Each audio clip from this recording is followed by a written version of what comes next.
Alrighty. You're welcome to another episode of your favorite podcast, Loose Talk.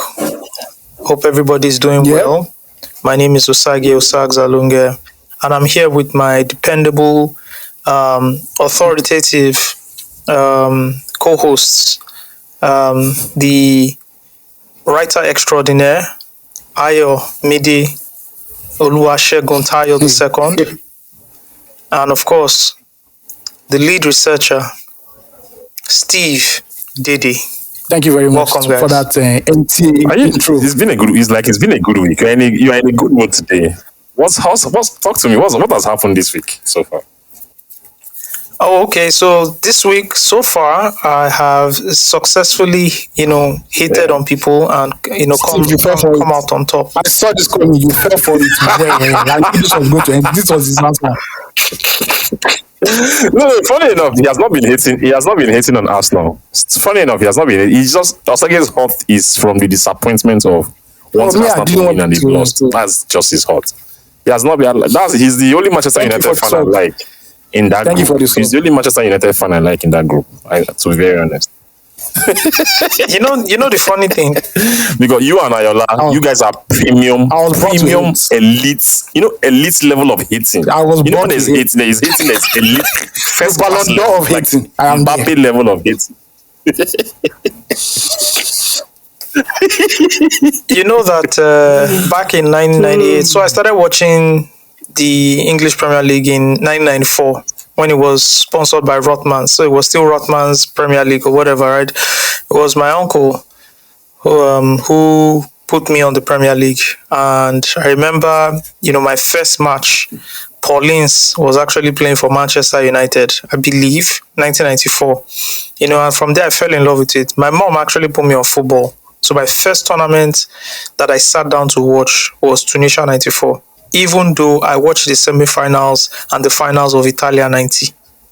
But Tunisia 94 was my first tournament that I knew, Benny, Roja, everything. That was a big deal. So I started watching the Premiership. You knew what was happening. Now, watching the Premiership as a young kid, around 1998, there were two teams I fell in love with from 1996. They were Arsenal and Manchester United. They had similar jerseys, right? They played fantastic football. Maybe around that 97 period. So in 1998, I had to pick a club, and I sat down and I said, of course, I used to see Chelsea play. Chelsea were the most exotic team in terms of the kind of players they had. They had somebody from Finland. They had, they had Jimmy Floyd Hasselman. They had Flo from from Finland. They had Babayaro. They had Pepescu from Romania. They had what's the name of this guy who became their captain? Vialli. Very popular Chelsea captain. No, not Vialli. After Vialli sets, the guy that came from Millwall. Dennis Wise. Dennis Wise. Thank you. Steve, football. Dennis Wise. So they were doing their thing, So I had to pick between Manchester United and Arsenal. And I looked at it. I think it was the likes of Roy Keane and Dennis Bergkamp that made me just, not Dennis Bergkamp, sorry. I'm David Beckham that made me just go with Man U. So I've always liked Arsenal, even during the rivalry and everything. If you're a Man U fan, the reason why you don't like Arsenal is because they remind you of yourself, which is Man U. Arsenal played really good football, even when they were going back and forth, the 2002 era, all of that. They were a worthy opponent to play against. It was fantastic football, all the rivalry and everything. You can't tell me you don't like Arsenal. You watch Arsenal football, you enjoy it. There's that dark period where they were playing, handwriting was better than results. You understand? That era was annoying. And I think that's where a lot of Man U fans now say, leave these guys. Let's just go and focus on our own. But, I like Arsenal. I like them. I like nice one. So, but this week, talking about hate watching has been amazing. I saw the fall of Atletico Madrid to Borussia Dortmund. Oh man, nothing made me happier than seeing Rodrigo de Paul sad, than seeing Marcos Llorente sad. Nothing than seeing Diego Simeone collapse on the floor multiple times. These are things that bring me joy, pure, unadulterated joy. You know, nothing was happy. I wasn't. Nothing made me happier than seeing Barcelona get eliminated. You know, shout out to PSG, Mbappe and co. Oh my God, nothing made me happier than just seeing that team. You know, totally see the sadness on Xavi's face. There's nothing that brought me more joy. I will forever hate Barcelona for those two Champions League finals. Forever hate them. You see that 2009 one? You see the 2011 one? I think we already knew what was going on. So the game, we were like, okay, we'll get these guys back. But as the game progressed, we could see it, right? The 2009 one, for every Manchester United fan, is still a shock because we're still riding on the euphoria of the 2008 final that we won. So we got to the final again. We had Berbatov in the team now. We had like a whole full squad, right? We're like, nah, we're going to kill these guys. And that 2009, I think it was a rude awakening that this Pep and these guys were in town. I was shocked even till today. I remember watching that game. I was in a lorry. We went to like a very big, I think we went to a park, you know, where they had like the projector and all that to watch the final. And it was a total the funny thing about that final of my... You know the funny thing? The first 20 minutes was Manchester United. Ronaldo was 10 shots. We were getting corners. The first counter that Barca had, game over.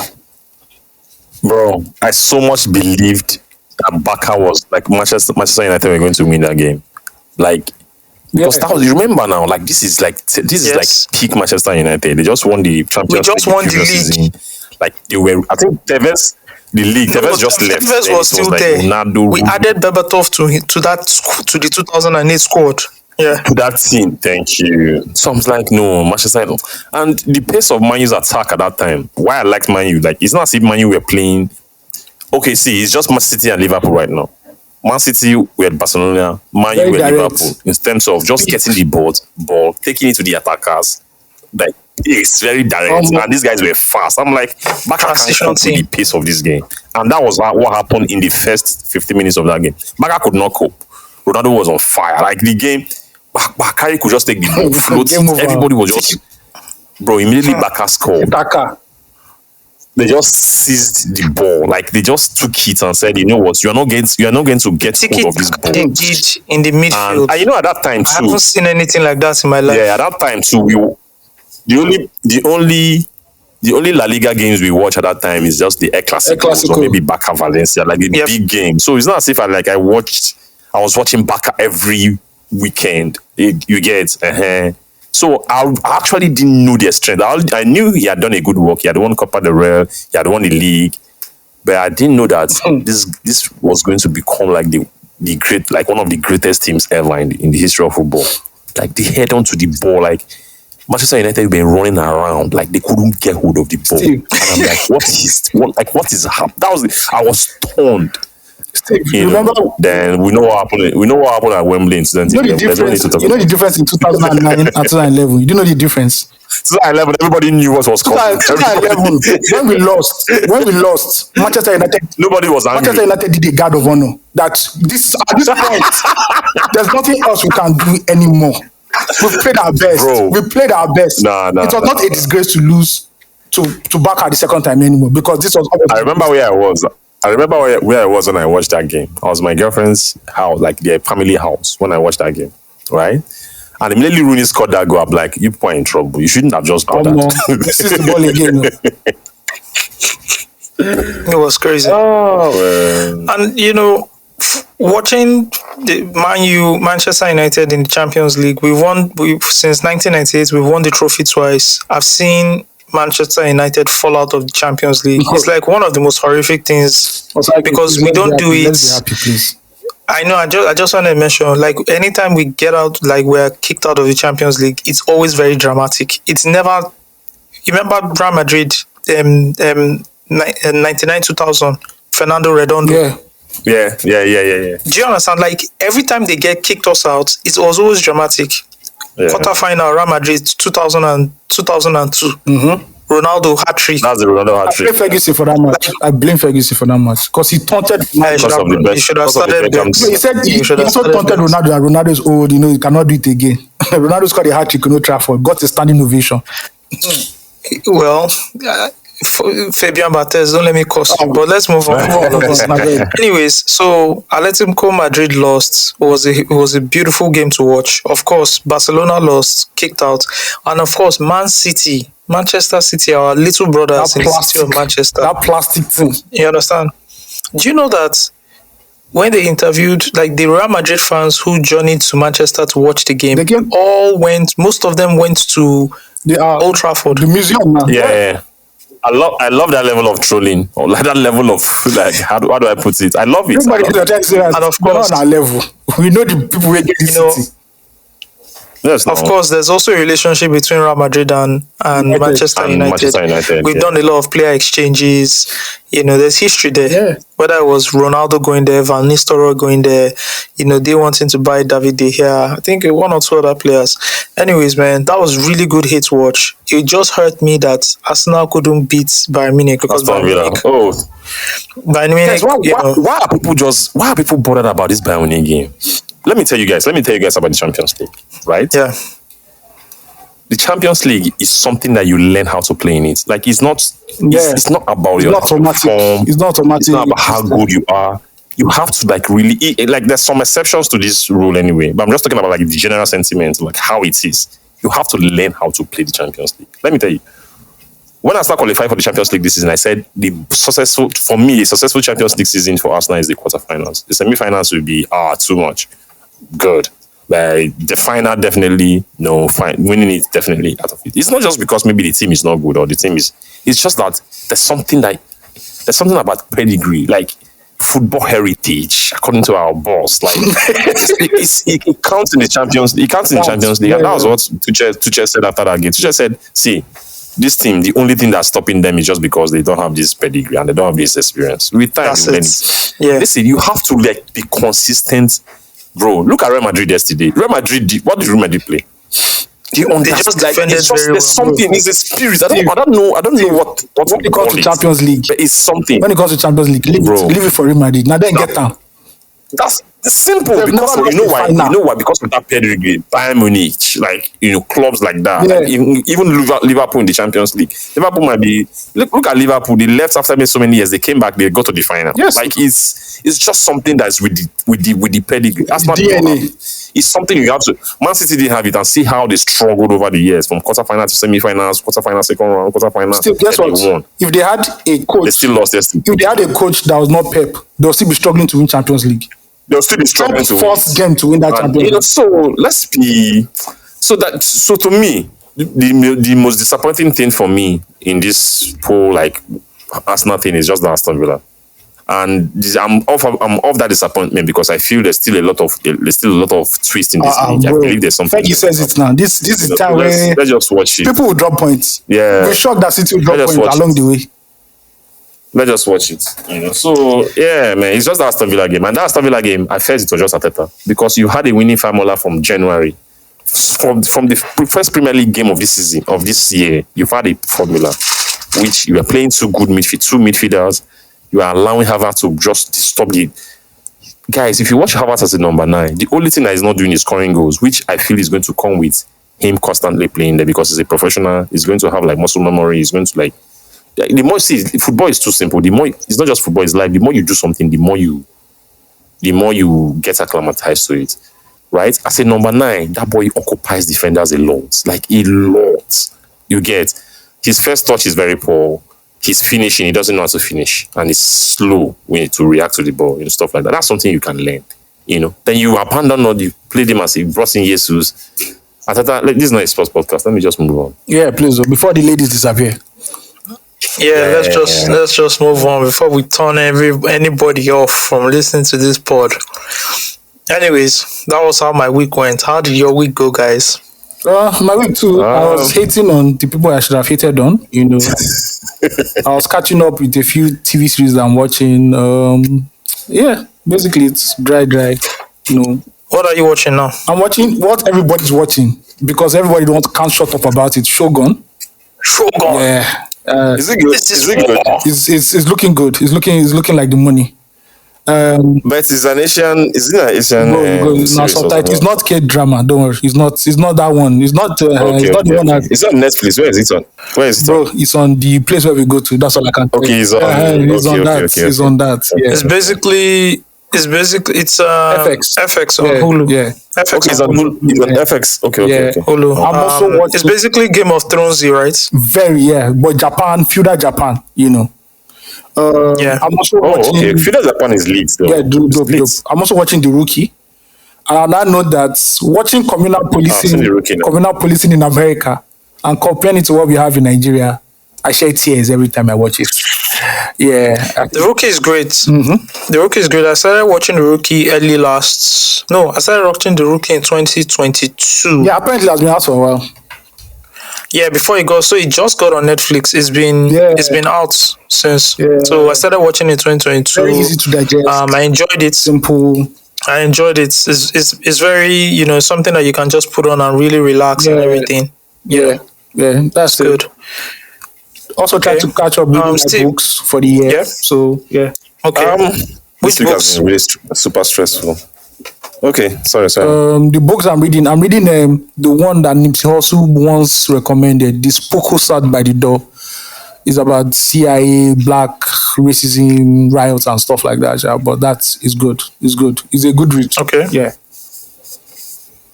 Is hip hop part of it? No, because there's a theory that no, this is 60s, 70s. This was like 60s. Okay. Hip hop never entered this scenario at this point at all. Okay, so this is J. Edgar Hoover. Yeah, around that point, yeah. But they didn't mention him. They just mentioned more of like black guerrilla tactics, warfare in the hood in America. Ah, great. Yeah. You heard Mindhunter is coming back with season 3. Bro, please, you should. And the Nightman the night, what's that one we watched? The British one. Oh man, that one's good. Yeah. The night something, yeah. That was good too. That's Fassbender now. Yeah, Fassbender. No, not Fassbender. Is it? No, not Fassbender. It's the other guy. Is it Fassbender? It's the other guy. No, it's not Fassbender. It's the Loki now. Yeah, Loki guy. Yeah. The Loki guy. Okay, cool. Steve, what are you watching? Reading? For reading, I just finished The House of Morgan. It's just about like the financial, how the American banking system was built. I've started Me to Stick. I just started. I'm struggling with it, but I'm still going to finish it. Then I'm watching. I just because of the the part 2. I just decided to rewatch one again. That's how I do. Like anytime I want to watch something, either like a series, especially if I'm not watching it like sequentially, like immediately after, I go and watch. If it's a series, maybe I watch the last 2 episodes just to have a recollection before I go into the new season. Like for this movie now, I'm just watching one again, just so that I understand the context again and watch 2 immediately. That's what I'm watching. I'm going to start this one I just said. I'm going to like get it and start watching.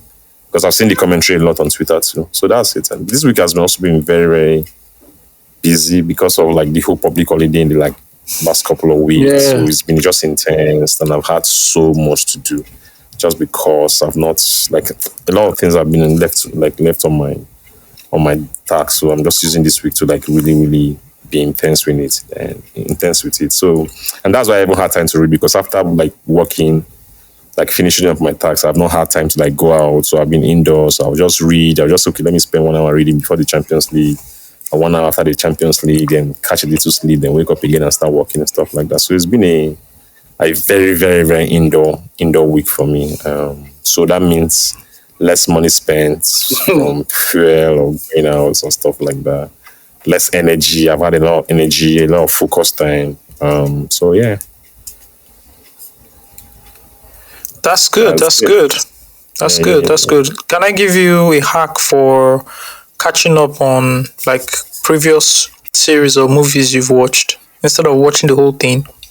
It used to be Wikipedia for me, but I just like visualizing it. I just like going back. No, there are people. There's a guy on YouTube called. There are people. Several people who do like recap content, and they do it very well. But there's a guy called Lord of Recap. Let me cut you short. A genius. Yeah, they do it very well. He recaps That's true. episodes. He also recaps like a whole.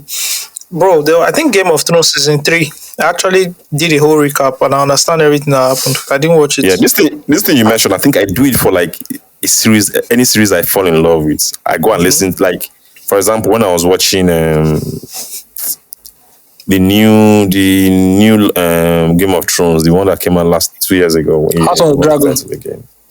House of the Dragon, even Game of Thrones. I used to listen to a weekly podcast about it, right? It's like, what's the name of that vampire movie that I love so much? That I hated the guy for not saving the girl, for saving the girl.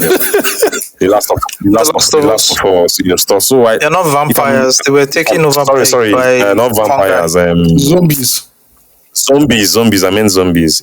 So like, if I'm really, really in love with series, I start like watching YouTube shows about it, listening to podcasts about it. But this one you mentioned about recap now is something I'm going to start doing. Thank you so much. Also, sometimes just because I knew I loved the movie or the series when I watched it, I was like, well, let me just take out time and just do a little, maybe 2-3 episodes. If it's a movie, I just watch a movie straight. Like, this is the one that I'm watching. I'm enjoying it again. You know, I know how to repeat movies and still enjoy it. So it's fine. But the recap, thank you for that, Hawk. I'll check it out next time. Anytime. So for me, I just finished watching Banshee all over again. If you guys don't know Banshee, you know, you are dying. Yeah, you know, I love Banshee. Die. Yeah, and Samson. Oh yeah. So there are some series that are just called classics. They might never go, mainstream. They're called classics. Banshee is a cult classic. I think it's just 4 seasons. Yeah. All right. And it's the guy who plays Homelander in The Boys. That guy is an amazing actor. Yeah. If you're looking for pure adrenaline, fights, sex, everything, Banshee is a series to watch. Yeah, I finished season 1. I didn't go back again. I finished season 1. Bro, you need to continue. It's mad. So I'm done with Banshee and I started True Detective. I've actually I've actually watched season 1 and 2. Season 1 is still like the all-time classic. They call it like the best. Like, how do you concentrate? Because True Detective is demanding of your attention. It's not a... Yeah, I watch True Detective when I'm done with work at night or when I'm having like my meal. Because... Yeah, that's my habit that I've had for a long time. I was like, I must watch something. Like it's a must. Yeah, I can't. So that's when I watch stuff like True Detective. Like Ayo said, every scene is a must watch. You can't miss any scene. If you miss a scene, you've you missed a clue. Yeah, you can't miss anything. So yeah, I'm in season 3 right now of True Detective, and it's a frustrating watch. I won't lie. Mahershala Ali is a great actor, but like the storyline, it's a frustrating watch. I won't lie to you. True Detective season I think that's the one that didn't really bang the way it's supposed to bang. Yeah, it's a frustrating watch. I'm not sure I've watched True Detective. Well, even this season 1 you're talking about. Maybe I even started season 1. Left it. I don't know. It's also. I'm not sure. I can't have it. I don't have it. Yeah, it's a slow burner, especially that first episode. It's a very slow. But if you go to, it's a slow burner. If you go past that first episode, guess what? This True Detective, I've been trying to watch it since 2020. Oh, okay. This is your first time. I thought you said you were rewatching it. No, True Detective. I've been trying to watch True Detective. Oh, okay. But I got past that first episode. Boom. Matthew McConaughey and this guy. What's his name? Woody Harrelson. Yeah. Those guys are okay. People they act. No. People don't act good. Bro. That's why, some things don't just like. I don't fancy some things. To be honest, when you see some things on the local scene, and you just see it and you're like, you want to encourage yourself, you're like, our acting is terrible. It can be better. I won't say it's terrible. I can just say it can be better. At most, it's at like the highest level of Nigerian acting is promising if they go on that training. It's promising. Yeah. And I think that is what is missing. The educational level is missing. No training. Is missing. Yeah. No training, and there's also no grind. Yeah. You see these American actors, like the veteran ones, they've done a lot of stage play. They tell you to go to the stage to learn how to act. they tend to go to the stage. There's a lot of grind. These guys, you just come in front of the camera and just start winging it. It doesn't work now. It doesn't work like that. Have you guys watched Modern Family? Have you guys watched Modern Family? Yeah. If you check the CV of all the adult actors in Modern Family, they all went to like drama school, except Sofia Vergara. That's why she's the worst actress. That's why she acting wise she can't act, but she balances it off with another thing. All those guys are trained actors. Nobody fell through and just came and said they're acting like that. At that time, Hollywood is standardized. Every part of Hollywood is standardized. How many hours should a crew work on set before they go on break? It's written there. After these many hours, it is a must. You must pay them overtime. Those guilds, those actors guilds, producers guilds, everything. They're not for play in America. It's in Nigeria, which we'll talk about later on. That we just get all those big fancy deals that does nothing. But in America, everything is for these people are fighting AI. That's what they're fighting on the last strike. It's a big deal over there, and that's why when Hollywood movies come out, most of the time, you can't mess with the standard. Facts on facts on facts. All right, man, let's get into what we have to discuss this week. We're going to start on a sad note. We have to discuss. First of all, thank you for everybody who listened to last week's episode, the episode with Fuad Lawal, who is saving Nigeria's media legacy with archiving. That was our first guest. Hope you guys enjoyed the episode. Write us, tell us, let us know. The email is fanmail@loosetalkgiants.com. All right. We're starting on a sad note this week with the boat mishap, which led to the death of Jnr Pope. Yeah. A Nollywood actor, stroke, media content creator, etc. A video recently surfaced of him traveling on a speedboat. I believe he was heading towards a location. The 39-year-old wrote in the caption, "See me lamenting the risk we take to entertain you, crossing River Niger yesterday with no life jacket." Now, wow, who does that? So we saw that video circulating, and a few hours later, it was reported that the boat there was an accident, some sort of accident, and he drowned in the water and died. And two others.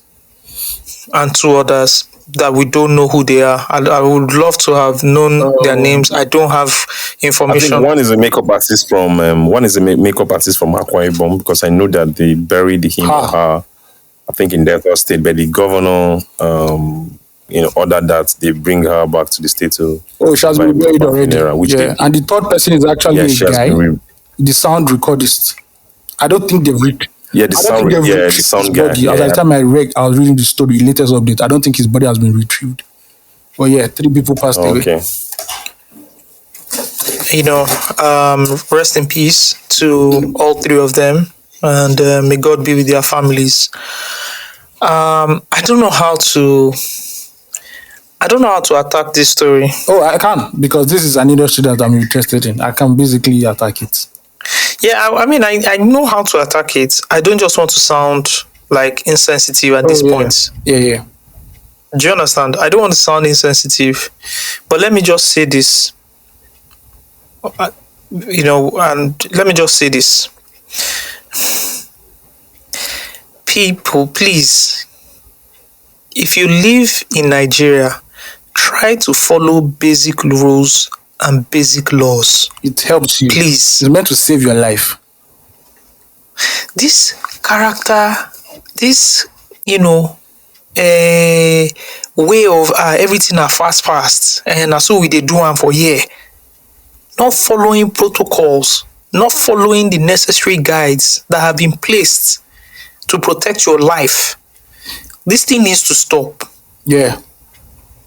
It is so ingrained in us, especially we that live in Lagos. Because if you move out of Lagos, people are actually saying, it slows down. I've talked about this before. Yeah. I grew up in Lagos. I went to another city. People were lining up for a bus, and the bus came and I entered first. And I said, why are people lining up when are slow? Osagie. And people who lived there, they had to now call me and educate me like, no, people actually line up. And for the first time in my life, I was like, people line up for a bus? Because I didn't know. Yeah. Because where I come from, when the bus comes, everybody is fighting to get in. It's how I was raised. Yeah, but we need to unlearn these things. Yeah. How can you get on a speedboat riding across River Niger, allegedly, A major river. and not have any life jacket on, to the point where you are comfortable enough to tell everybody, your 2 million followers, that you don't have any life jacket on? No, it's not a flex. My guys, it's not a flex. Driving in your car without your seatbelt on is not a flex. At all, man. You know, the last 2 to 3 years, I'm always shouting when I'm driving in Lagos. Do you know why? Because people are mad. No, it is that I'm always winding my window down, right, to shout at people who have their children bouncing around in the car, speeding on Third Mainland Bridge. Those ones are mad people. You see them, they will be speeding, they will have their seatbelts on. Their kids at the back won't have seatbelts on. You've not seen the one of the kid in front standing on the chair, banging on the dashboard? Yes. Yes. I've seen that one. What is wrong with you people? You can't be this stupid. You know the worst thing, Osagie? On a small level, the government will build pedestrian bridges, and people will still want to cross the road without the pedestrian bridge. Because you don't value your life. There's a bridge right there. How long will it take you to walk to that bridge and cross the road? See, when I was staying at Ogudu, I thought if I want to get to Maryland, I have to go through the Ojota Bridge. Yeah. There are 2 pedestrian bridges at Ojota. The government built 2. Now the government created a barricade in the middle of the road so you don't go. You know what they did? Metal barricade. Yeah. They broke it down. They pulled down the barricade. Then they will now run across the road while trailers are passing. Yes. Just because they can't climb the pedestrian trailers and BRT buses. What is wrong? What is wrong with you people? Why are you behaving like this? Don't you care? This young man has left his wife and 3 children. Yeah. Obviously, there's no actors insurance or any agent insurance anyway. I don't want to go into who has health insurance, who has life insurance. Let me quickly send a sub to my big boys who pop bottles every Friday and post it on their Instagram. Dumb, you still don't have health insurance, which costs less than 200,000 naira. The gold band on AXA Mansard every year. Big boy, you poured drinks and you sprayed money in the club, but you don't have health insurance. When you die, you don't have life insurance to take care of your family or your loved ones. You're a dumb motherfucker. All right, I just had to set that sub out to who it may concern. It's necessary. But let's get back to it. Right? We are not taking the necessary precautions to save our lives. We think something like this is a flex. It is not a flex. Now you are gone. You know somebody else died during the weekend that drowned. I've forgotten. The person is a popular person. Yes. I saw it at the beach. Yes, this one was in Lagos. This one was in Lagos. And I'm like, bro, come on, man. Why do you play this in 2024, Ayo, 2024, why are people still drowning and dying at the beach? Oh, because people don't want to wear life jackets, or they enter boats where there are no life jackets. I don't see why you should be in 2024. If you people say Lagos is the metropolitan, Lagos, right, is the destination for you, tourist destination. Yeah. The beach is like 0.1 for tourist destination. It's ground zero of tourist destination. The beach. That's like the private resorts they have now. How come they don't have the necessary like lifeguards? You know why? It is, bro, Yankee, they literally did a whole fucking show, Jersey Show, of lifeguards. What's the other show? Jersey Shore. No, apart from Jersey Shore, there's one that was very iconic back in the 80s. I'll remember it, sir. But yeah. Was it not Jersey Shore? No, this one was. I know that one you're talking about. That the way Pamela Anderson was in it. Yeah. But you know why? So what is going on? You know why? Because in this country, anything goes. Now, Jnr Pope and the other 2 have died now. The company that owns the boats that they rented, what's going to happen to them? Now, sorry, I hate to do this, but let's go to the best practice, Hollywood. You remember that cinematographer that was shot because the actor thought he had fake rounds in his gun? Alec Alec Baldwin. Baldwin. Yeah. Alex Baldwin. The armorist has been sentenced to prison this week. Alec Baldwin was sued also. He's the producer. He did not. He didn't put the live bullets in the gun, but because he hired the armorist, he too is culpable. What has happened now in Nigeria? Everybody's crying. We're going on Instagram live crying. AGM made a statement. Everybody will make a statement. Nobody will be held accountable. And when people are not held accountable, you are creating a fucking jungle, a lawless society where anything goes. That's simple. It's simple now. If people enter a boat and they drown because there are no life jackets, who owns the fucking boat? That person should go to prison for involuntary manslaughter. Simple. There's no head or toe behind. There's no English. There's no let's beg. And this is how societies work. Nigerians will keep on looking at the government, but the ones that we are seeing face to face, horizontally, that we should tackle, we won't tackle it. So now, Jnr Pope, now everybody cry. They'll do another video shoot. They'll do another shoot again. People get on that boat. There'll be no life jackets. And that's why society doesn't learn. Simple as that.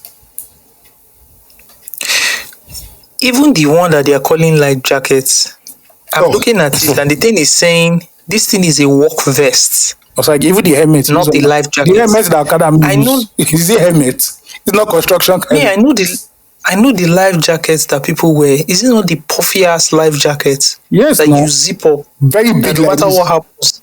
Yeah, people are wearing those work vests, and the thing says work vest only. We're lawless people. You that you are now going to, which beach are you going to? They are taking speedboat. Fine boy, you are listening to me, Abi. Do you wear life jackets? You are playing with your life. My fellow, my Lagos buddy.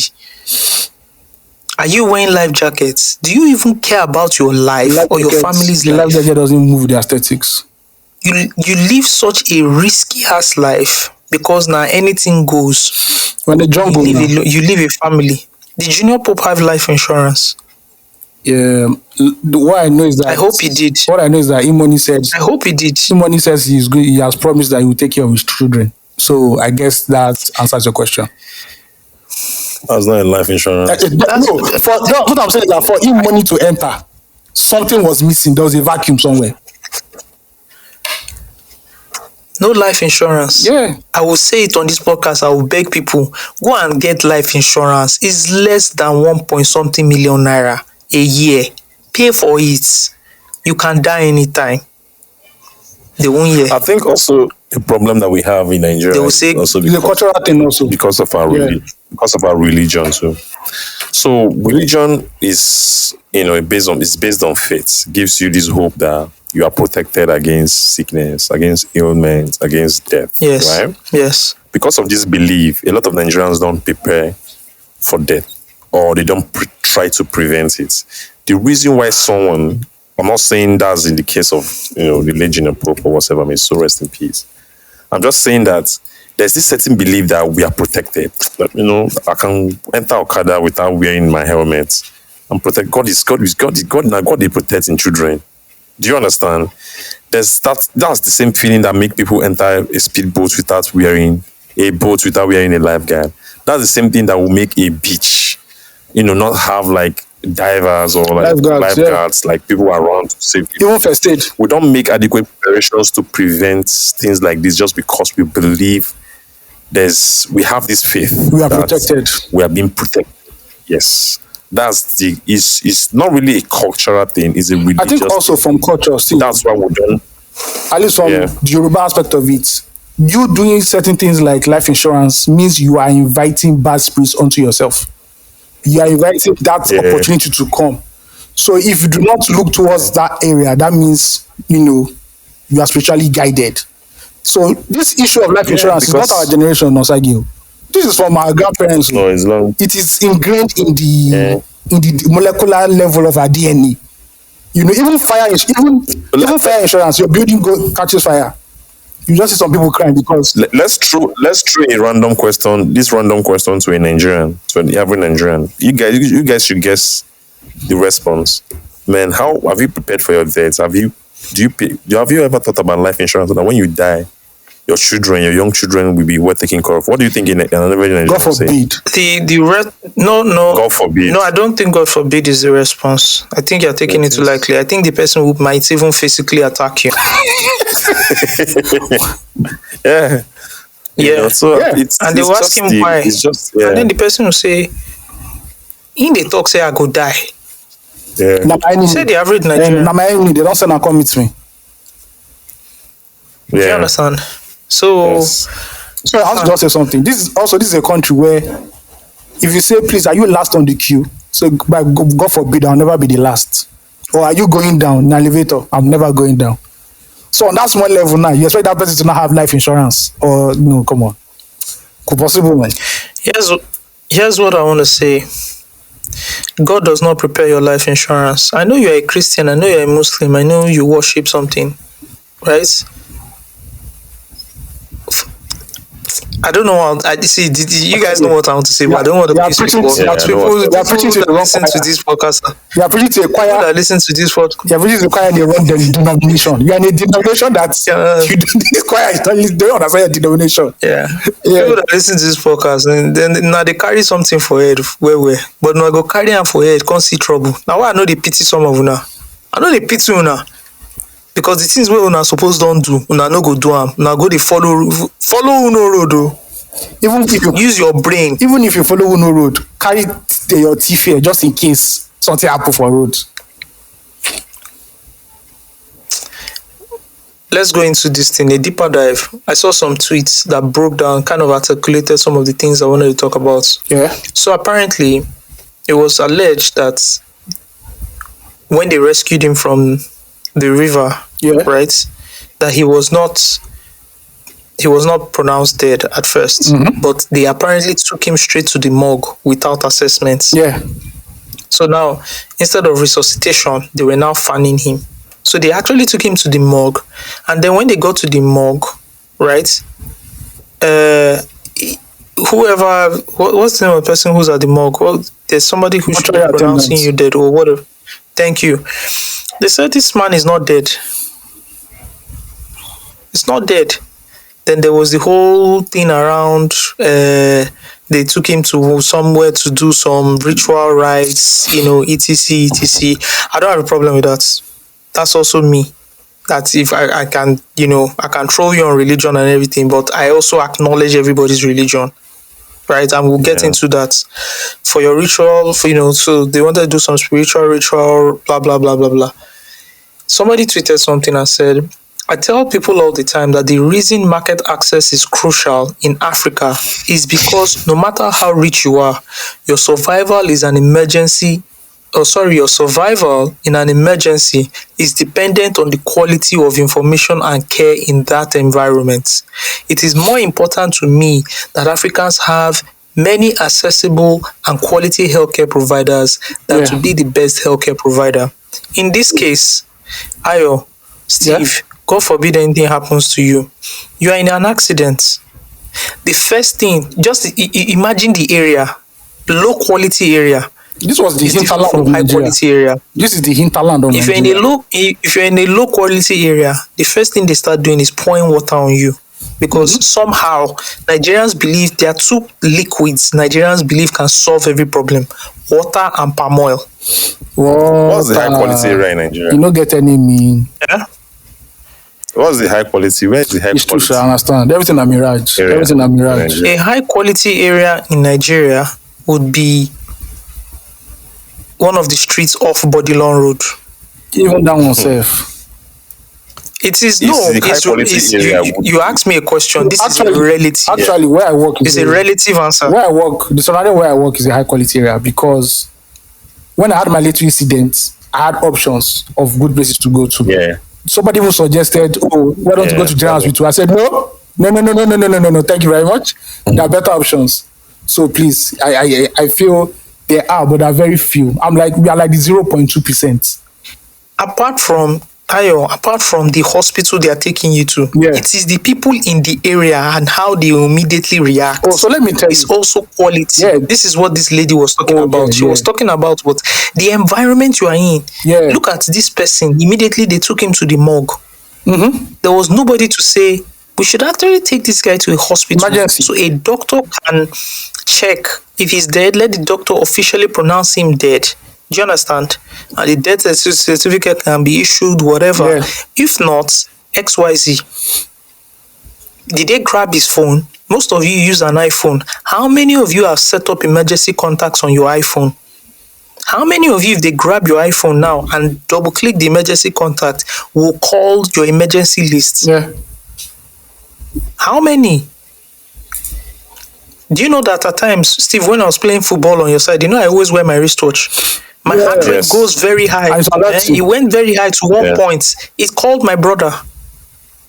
Yeah. He now called me on the pitch. He said, I got an emergency call from you. Is everything okay? I now looked at my phone and said, no, I'm playing football. My heart rate really spiked. How many of you carry the latest iPhone? How many of you have set this up?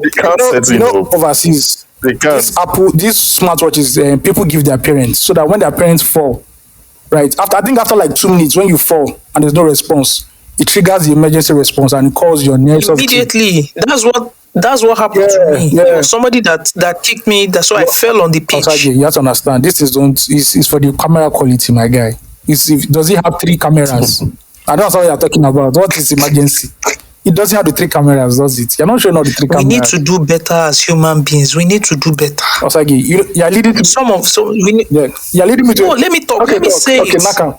Let's say it. This is what's on my chest. Yeah. It's either this or I go back to my hate watching. No match again. You understand? Somebody tweeted again. He said, let me get this straight. Someone drowned and his body was rescued, and the first thing they did was to take him to the mortuary. No hospital, no one to perform CPR. It was at the mortuary they now rejected him and pronounced him alive. What is wrong with Nigeria? How many of you listening now can perform CPR? And if you can't perform CPR, guess what? I don't blame you. They didn't even teach you in school. That's the problem we have with the Nigerian educational system. Everything is academic.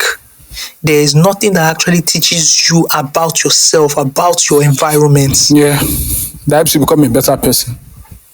There are schools outside Nigeria. It gets to a point they go and teach the kids about traffic lights, about traffic zones and all that. They take them there, they show them civic responsibility. where are the blind zones, what to do.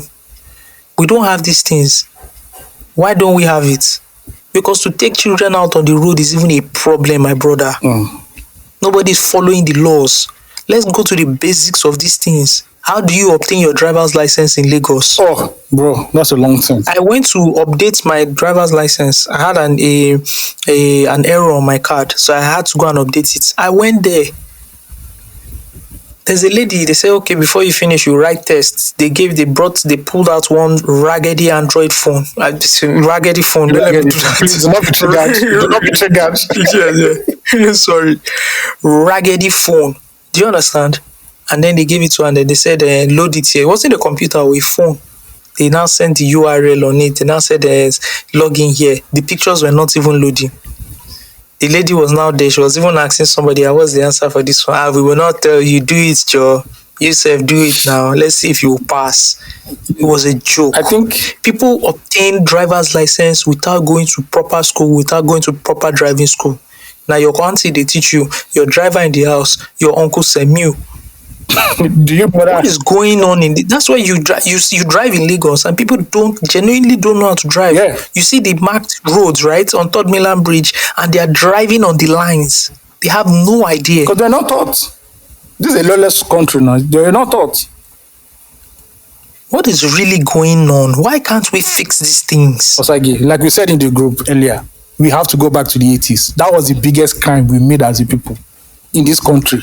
The 80s was the beginning of everything, of the downfall. That's what I believe. And we are reaping the fruits of what happened to us in the 80s. Now, there's a lawless society. Anything can happen. When we make when we make mention of being like a group of people being people of quality, or you being a mediocre people, it reflects in every aspect of your life. It reflects in the way you react to emergencies. It reflects to the way you think. It reflects to the way that you vote, your option of leaders and stuff like that. So this is also a prime example of how I'm sorry to say how low quality we Nigerians have become over the years, and that has affected our thinking. Education is poorer, orientation is poorer, the critical thinking is no longer dead. All these things affect the way, the values are dead. All these things affect the way that we make decisions. It affects the way that we think about emergency cases like this. And what does it lead to? It leads to like more mediocre results, mediocre people, like more like scenarios. Like it just doesn't add up. It keeps messing things up. And it's just sad to see. It's just sad to see the state of things. And I actually don't know that. And the thing is that Ford made mention of this last week and said there's nothing that's happened to Nigeria that's not happened to anywhere in the world, right? It's just that people took deliberate steps to say, how do we correct this? We don't have such mindset in Nigeria. We don't have such thinking in Nigeria. To say, how can we collectively sit down and just change our mindset, change our orientation? It's very doable. In 1-2 generations, things are going to change. It's not going to be immediate. It's going to be very gradual and a long process. But if we don't start it, it's never going to happen. And sadly, we're not doing it. And it's just sad to see, to be very honest. Like children are not going to be born, thinking that, if somebody dies, if somebody has an accident, you don't perform CPR on them, or you just take them to the mortuary street instead of taking them to the hospital. This low level or low level of thinking, it comes from the society. It's influenced, it's taught, it's induced in them. And that's how, they keep carrying us over from generation to generation. When is it going to stop? When are we going to start doing better? Because at the end of the day, it's affecting the quality of our lives. It's affecting the way we make decisions. It's affecting the way our leaders think, of problems and solutions that can increase our quality of life. In 2024, this is 2024, when people all over the world are sitting down and thinking about building stuff, like high level things, like things that in depth. But I'm still here struggling. I'm waking up in the morning. I'm thinking about, how do I ration my phone, my inverter, with the 2 hours left on light I'm going to get? It's ridiculous. It's insane. The person in charge of power is telling you, ration your power, switch off your freezer. Switch off your freezer. They are using it too much. So stuff like that. Just stuff like that. This is our country. We should be able to think and say, how do we correct this thinking? And it's just a problem, And it's just sad to see. I saw a group of people just making terrible decisions over the life of someone, and the person finally died. Someone died, no CPR, nobody performed CPR. You put him in the back of a pickup, took him to the mortuary. The mortuary usually you took him to perform some sort of ritual, then the person finally died. Just look at the sequence of low quality decisions and how it has rendered people, a family, the wife widowed, 3 children without their father. It's just sad to see. And a whole industry, and a human being, not even him being a celebrity, a human being losing his life. The sequence of events, even going to that trip, even going on that trip and saying, going on that boat without the life jacket, doing that video also, and putting it out there that I didn't wear a life jacket on this river, a trip that you've not finished, you just went to, you've not returned, and you're putting that on Instagram. It's just a sequence of really, really terrible decisions that allow these things. And we have to ask ourselves and think about it and say, how, in which state of mind do I make decisions? We have to always be able to think, about what we're about to do and the consequence of it, who's going to be affected and stuff like that. It's just terrible to see all around. And it's for that day, I think that day or the next day or so, in a 3-day sequence, I couldn't get my mind off it. It was really hard not to think about it. Think about someone who died, family, his life. It's just sad. All right, let's move a bit further. So, the 48 hours, after that, 48 hours after, within 48 hours after that incident, right, a series of things happened.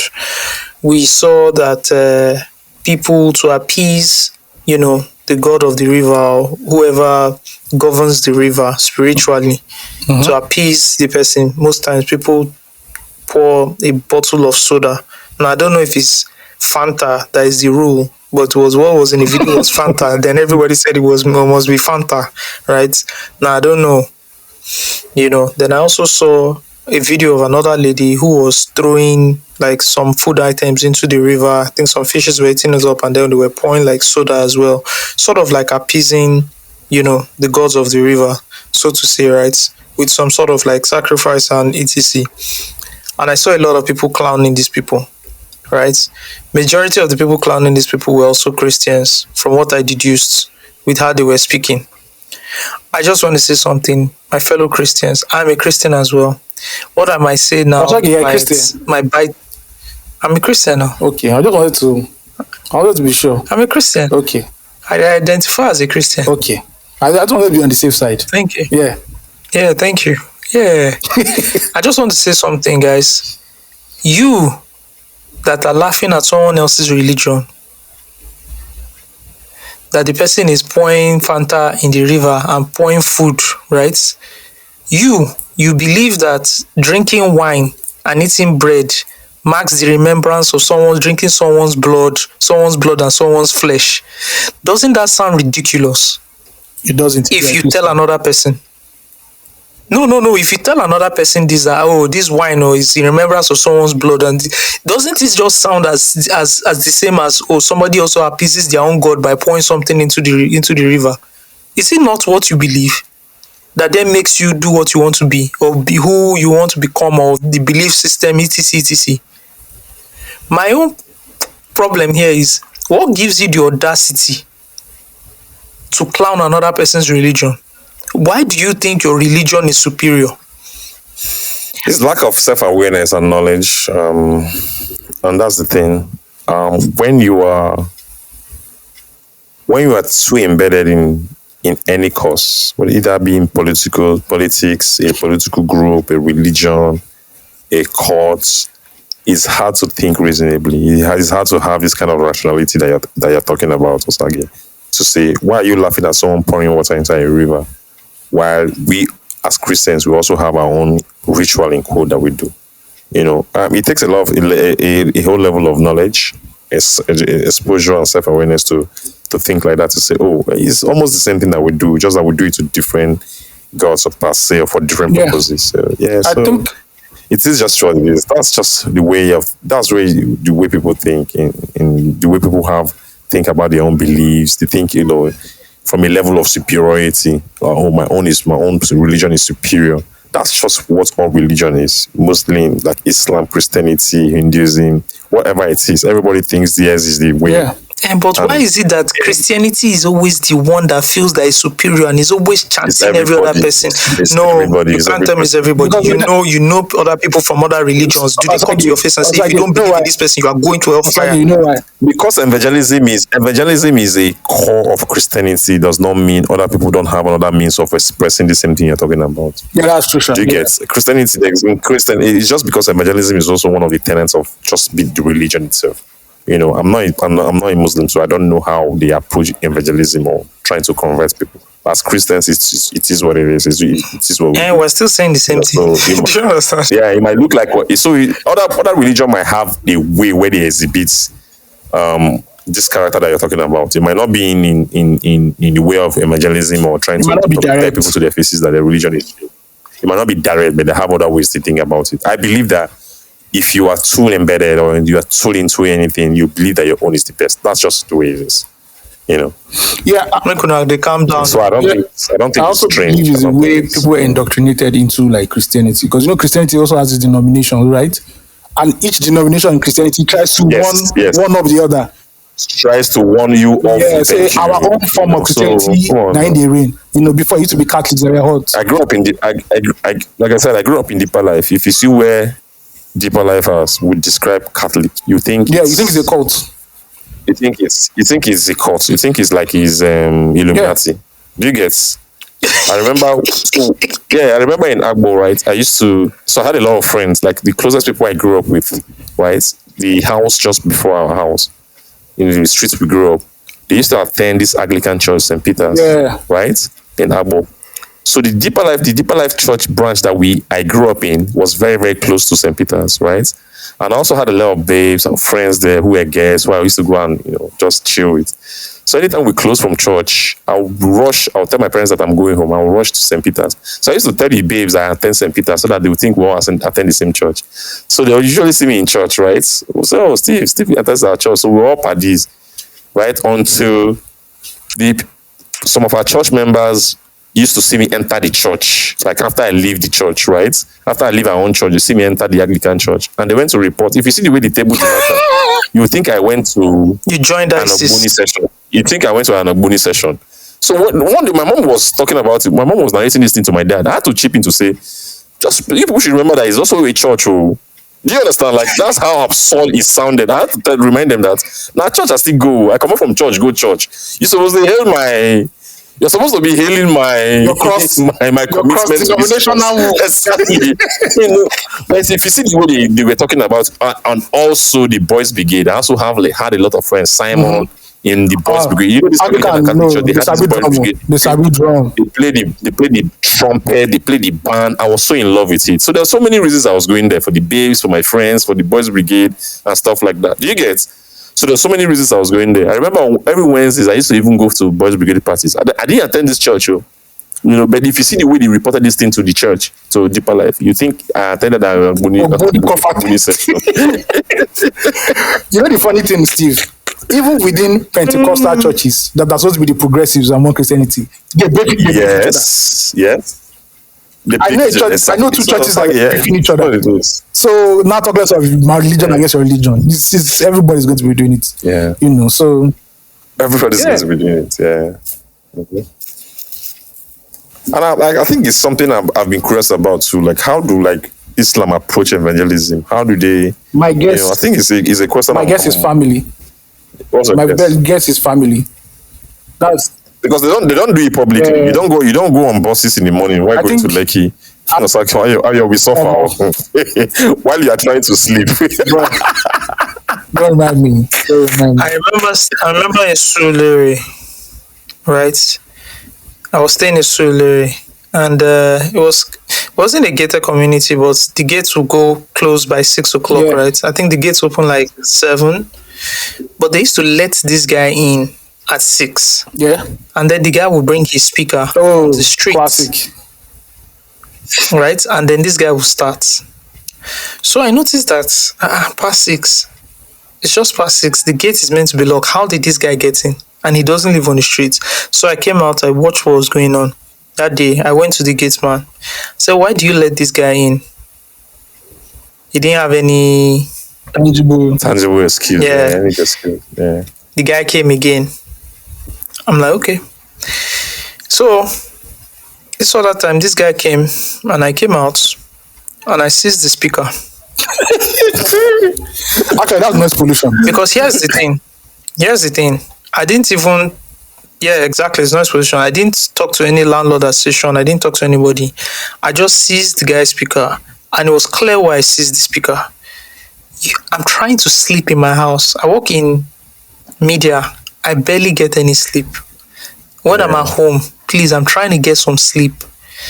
You come to my own area and then you try and disrupt me. You have no respect, no love for me, but you're preaching this love. Yeah, that's not love. Right? Yeah. But you have no love for me. So I seized the speaker and we went into a whole rancor. Yeah. Because let me tell you, what that guy is doing is just a very, very, very, very distilled version of what the Christians did in that era. What do they call that thing they did? The crusade. The crusade. Is this where they were, believe in whatever or die? Yeah. It's just a distilled version. Yeah. Yeah. You accept this religion, or I will keep disturbing you every day. Yeah. Yeah. I've used this. I've also attacked really questioned someone like that on the bus too. So there was one time, this guy that works in Lekki Phase 1, he has this, a banker, he has this Sienna. So he knows people he carries every morning from the junction to Lekki. Yeah. So won't enter. Every day we enter, this man will see people sleeping, he'll start shouting, praying, singing. So one night I told him that if you are Christ-like as you claim, you won't be doing this thing that you're doing. You know how tired people are. You know how stressful this city is, right? People, you see these people sleeping. They go home around 10. They just slept for like maybe 4 or 5 hours. They've woken up 5:30, 5 a.m. That was at the junction waiting for a bus. Immediately they get inside this car. They're sleeping, and you're raising your voice, and I outrightly told him that listen, this thing you're doing is selfish. It's not Christ-like. In fact, you're going to like discourage people more instead of drawing them into your religion. And I explained it to him, and the man thought I was maybe you be antichrist now. You be antichrist now. Like you could see the disgust in his face as I was talking to him. The audacity. The audacity is what just befuddles. You know what I hate most about those guys in the bus is when they start using fearful tactics for you to now listen to their sermon. They'll say, pray now that many people when they enter buses, they enter accidents and they die. Let us pray now that this bus will not somersault and everybody will die here. Bro, don't worry, you are here now. You are here in the bus. Don't worry, you got us covered. There's no how to say that you survive, everybody will die. I'm like, bro, you're just using scare tactics to come on at the end of the day, and it's unfair, like Steve said. It's early in the morning. People do not get their normal 7 hours of sleep. The small one that I have to catch up with again, you're not hammering this on them. It's unfair, and that's why I liked when Lagos State, when they brought out their own buses, said no preaching inside the buses. Nothing. You can't even sell them. You can't do anything. Let people relax and let them sleep, please. Let me just move on from this shit because I'm getting annoyed. So, apart from that, the best street preachers, though, are Ulumba. If you hear Ulumba street preachers singing at 5 a.m., I don't know who teaches them how to sing those songs. Those songs are celestial. Osagie. You're just disturbing me at 5 a.m. when I'm trying to get some sleep. But it's actually work, though. Do you understand? Like, what's wrong? What's wrong with people? How can you even think like that? And it's because they don't think about the people they are preaching to. No. They're just thinking about it as the task that they've been given. And no matter what it is, they must do that task. It goes to the same. It goes to the other people too. You people that have offices, and I'm sure business owners are listening to us. And you force people to do praise and worship in the morning in your office. Yeah, home. No, to the good side, please. Thank you. That's giving me a flashback. but the thing is that the way I understand religion is for you to be embedded, for you to be truly a religious person, it comes with a level of delusion. I don't know how to put it. Yeah, right? I get your point. That's just what religion. You have to suspend your belief. You have to suspend your rationality, your logic. We're not saying faith or belief. We're saying religion. No, we're not talking about faith. I'm talking about it's also like so that's how I rationalize this. Is when I see people do things, I understand where they are in that sense, and it is what it is. Okay, before we get into, I just wanted to mention again, rest in peace to the number of people. I don't have your names. I'm so sorry. I would have mentioned your names, but there was an accident on 3rd Milan Bridge where a bus, a commercial bus spun. Yeah, and then the people at the edge of the bus, because the door was open, apparently, were flung into the lagoon below the 3rd Milan Bridge, and they sadly passed away. Yeah, I just want to say rest in peace to those people and to your families as well. I hope God continues to console you. I don't want to go into that rant. No, because that was too much. We were talking. I might hurt. I don't want to go into that rant, but that one really hurt me. That really hurt me. It really, really hurt me. And I know the people who listen to this podcast who are pro Lagos State government. Just look at that incident, right? And look inward and ask yourself what is going on. That's all I want to say to you guys. Let's move on. All right. For all my big money spenders, this goes out to you. Whether you're in the club, in the strip club, at the wedding, at a funeral, This one gonna affect me. This one gonna affect me. I don't like this new law. If there's video footage of you doing that, you're in trouble. Let me just put that I have a question. And nobody answered this question in the group. Now, perchance you find yourself in a club where you throw money at women who are. I want to say that I have video of two of you spraying money. So if you two of you annoy me, let me ask you a question. Let me ask you a question. Wait. Osagie, I don't get you from mine. Okay. I tell you now. We have to be careful. That is very good because Steve says you have video of me, video footage of me, you have video footage of Ayo. I have video footage of you. Correct. All we need is just podcast equipment. We record loose talk from Kirikiri. Featuring Bobrisky. All we need to do is just tell the DPO or whoever is in charge. I know my first question to Bobrisky.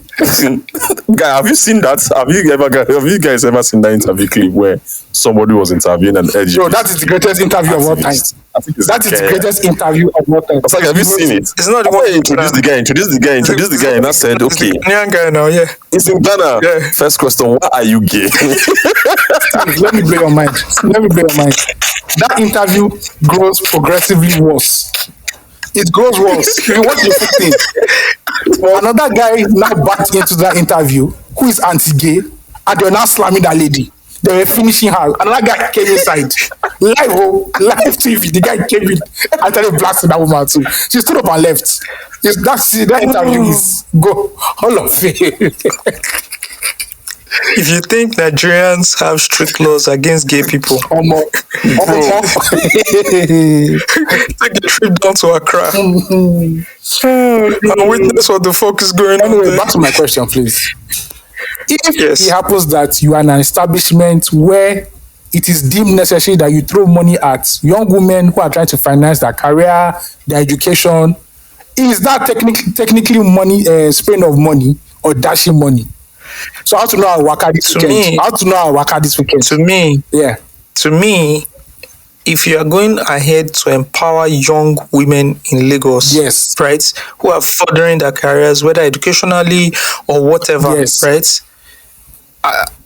My brother, I think nobody should stop you from helping people. Yeah. Especially when you are delighted at the fact that you are doing it. Yes. Do you understand? It's a charitable because cause. when you give this money out, do you understand? When you execute these charitable things in small doses and quantities like that, you also feel some sort of, dopamine pleasure, so to say, in helping people out. Yes. My bro, I think you should rock on. Yeah. I think you should rock Please, I beg. I made DJ no play siren. Maybe DJ no use siren effects for club this weekend, I beg. What just needs to happen in the club is that those in the strip clubs is that they just need to switch off all the lights and maybe they can just put some neon light at the bottom. You understand? Because the money has to be. Thank God is something I absolutely hated. I hate this. It's a culture I hate. I don't like it. Oh, which culture? Throwing money around. Spraying money thing. Yeah, I don't like it. I don't like it. It doesn't feel natural to me. I don't know. It doesn't feel natural. Yeah, it doesn't. Yeah, no, at all. It doesn't come natural to me. It's actually boring. Yeah, but I'm telling you, when you see Kanayo doing it in movies, God damn, my nigga.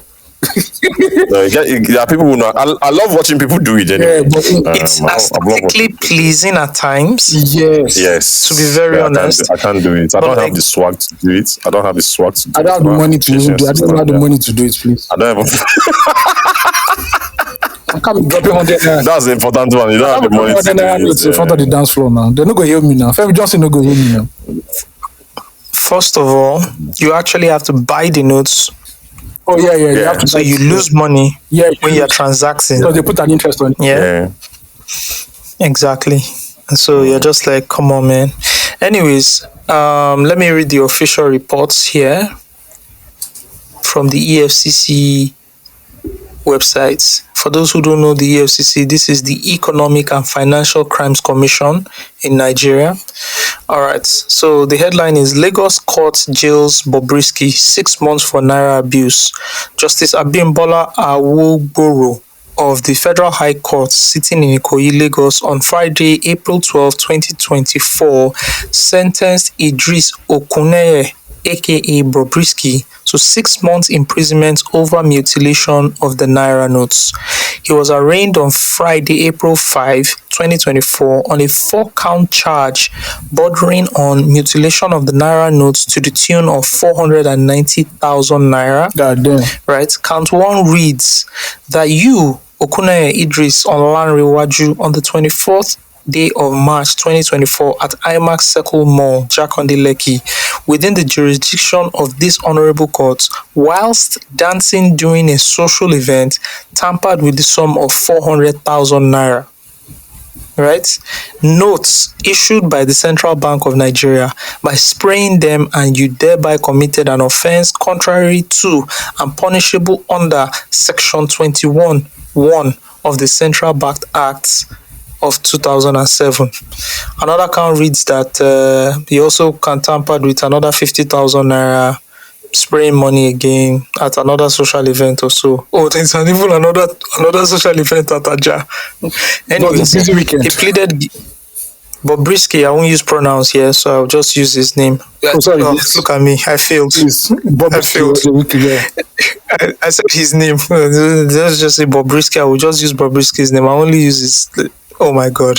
Anyways, Bobrisky pleaded guilty to the charges when they were read to Bobrisky. At the last sitting, the prosecution counsel, S.I. Suleiman, urged the court to follow or to allow the investigating officer to give a brief review of the facts against Bobrisky. Anyways, we get the whole story. He's been sent to jail. Bobrisky, rather, has been sent to jail for 6 months. Yeah. Right? Moved to Kirikiri right now. Yeah, has been moved to Kirikiri. So, yeah, guys, please, waka welu, waka well. So we must spray. Don't spray. Just give it to. When you want to give the money to the JOB, just give it to him. Do not spray the money. Just carry on like this and put it on his hair. Anyway, don't go spray money. Anyway, consider spraying and throwing. You're your own. Anything where you see now your own. So as we were still pondering on this matter, now here another on Narcos. An equal opportunity EFCC. I love them. You understand? And this one is simple. EFCC arraigns Cubana chief priest for alleged Naira abuse. So apparently, it seems like they're going after quite a number of popular people who have footage, or where there's footage of them, so to say, in air quotes, mutilating the Naira. Right? Yeah. I'll just read count 1. I think he was arrested on... he was arrested on a 3-count charge, arraigned on a 3-count charge. The first count is on the 13th of February at Eko Hotel, within the jurisdiction of the Honorable Court, whilst dancing during a social event, tampered with funds of 500,000 Naira. And then the second count was another 500,000 Naira during a social event. Those are the 2 counts. So, guys, essentially, don't fuck around with the Naira. Do not spray the Naira. Yeah. Do not spray the Naira. If you want to honor people who you are celebrating, whether at a funeral or at a wedding or a birthday, please just send them the money electronically. Yeah. There's also another way people do it now. So a lot of party organizers have figured something out. You can actually buy some sort of like paper tokens, and then you can spray the paper tokens. Paper currency. Although they say the effect is not. Yeah, they say the effect is not it's not the same. It's not mint. Yeah, but guys, I know the culture is for us to spray money and everything, because it kind of shows that you have money, and it's a whole just cut it out, man. Because let me tell you why you need to cut it out. As Nigeria continues to progress, as we continue to grow, just like other, countries with advanced economies, you're not going to have access to cash anymore. Yeah, cash is dead almost everywhere. Do you understand? You're not going to, so you might as well just stop it now, so you start getting used to it. Who's going to hold 10,000 euros in cash, be throwing it all around? Yeah, those are for like drug dealers or for like people weird like or dollars. The IRS is on your ass, or whatever is going to happen. So just start getting used to it, guys. Send your money electronically, and even the quick message to the organizers out there. If you really want to nurse the egos of people that wanted to spend, just put a scoreboard. Anytime someone sends money electronically, there's a way you can put it. This person has donated 200,000. Pay for that too, because I can see that is going to be the next level of this P now. No, it's going to happen. Yeah, I know. It's going to happen. Play for that, yes. Yeah, that's what's up. So please, you can do that. Someone was asking, were these people targeted? What's going on? etc. So let's break it down. Using archiving, I was able to pull out what the law says. Yeah. So apparently, in 2006, I believe, the Central Bank of Nigeria had warned that abusing the Naira currency will soon become an offense punishable by law, right?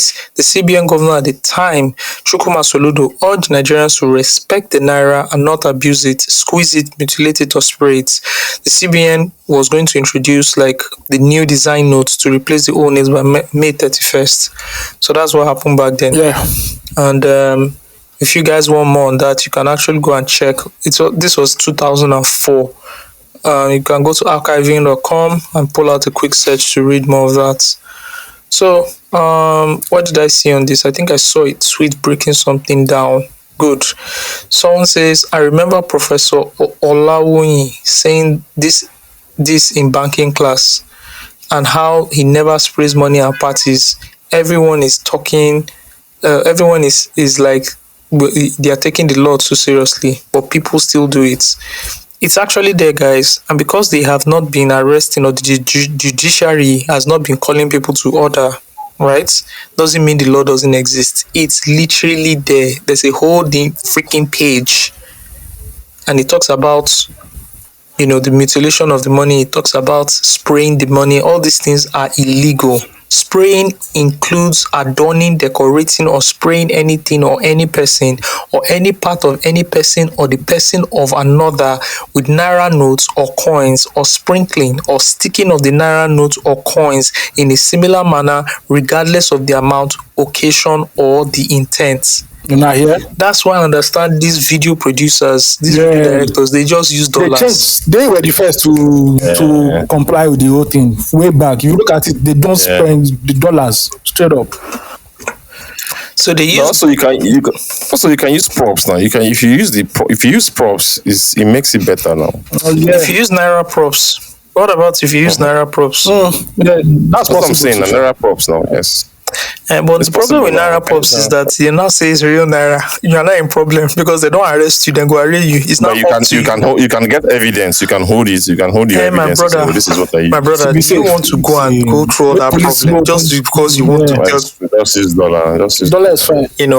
Anyways, we talked about Chief Priest now. He pled not guilty, and I guess he wants to fight the case. So, he's on bail for 10 million. Good luck. Yeah, he can fight it unless the EFCC went to the events where he sprayed the money and took one of the cash to say, this is the cash you took from when he was spraying. They would need to prove. I was reading somewhere. They would need to prove that the monies that he sprayed were real, and the only way they can do that is by providing the serial providing code. the serial number of the cash. That's gonna be tough. And also, people are to be very honest, I'm not a lawyer. I guess the emotionally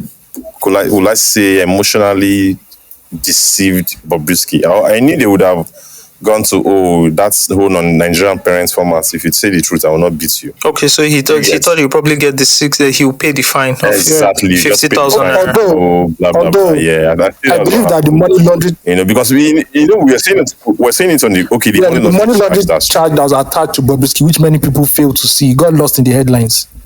So maybe that also played the part that just take the guilty charge here, go your 6 months and go. You don't have to do 2 or 3 years for just take one and just go home. Sure. But a lot of people didn't read that. So they just saw the Naira part. So you're saying they dropped the money laundering charge when he pled guilty? Probably there must have been a reason for it. Because there was an actress last year or 2 years ago who they arrested for the similar thing, and she got a fine. And I'm sure Yeah, she got it fine. Cubana would probably get a fine if they can nail him to anything. So when I heard Bobrisky was going to jail, I was like, I had to read the whole thing again. I was like, this money laundering parts is because they're not still saying they're not saying that they're still trying for money laundering. His case has already been closed. It's already she's already in prison. So I guess he said he's a man. Said it officially. Please, Bobrisky. So anyways, the Nollywood actress you mentioned, her name is Oluwadarasimi Omosheyin Esther. She was sentenced to 6 months to jail in federal high courts for the same thing, basically, spraying and stepping on the new Naira notes, but she chose the option to pay the fine. Yeah. Is she an ex-convict? Can she vote? No. Funny enough, the option to pay the fine was just 3,000 naira. She can't vote now. She's an ex-convict, right? Like she's a convicted. You need to check the laws. We don't know. Nigerian laws are different because we need to check. Yeah, that's true. So guys, please stay safe out there. All the money we want to spend, send it electronically. This thing might look like a joke, but just getting your name in something like that, or even being convicted, is another whole like thing. Yep. My brother, it messes up your life. Portable is smart. For him to go and beg the federal government, say after God, na government, please do not fuck around. Yes, no. This is not Yankee. If Nigerian government catch you, or more. You can't fight Nigerian government. Can't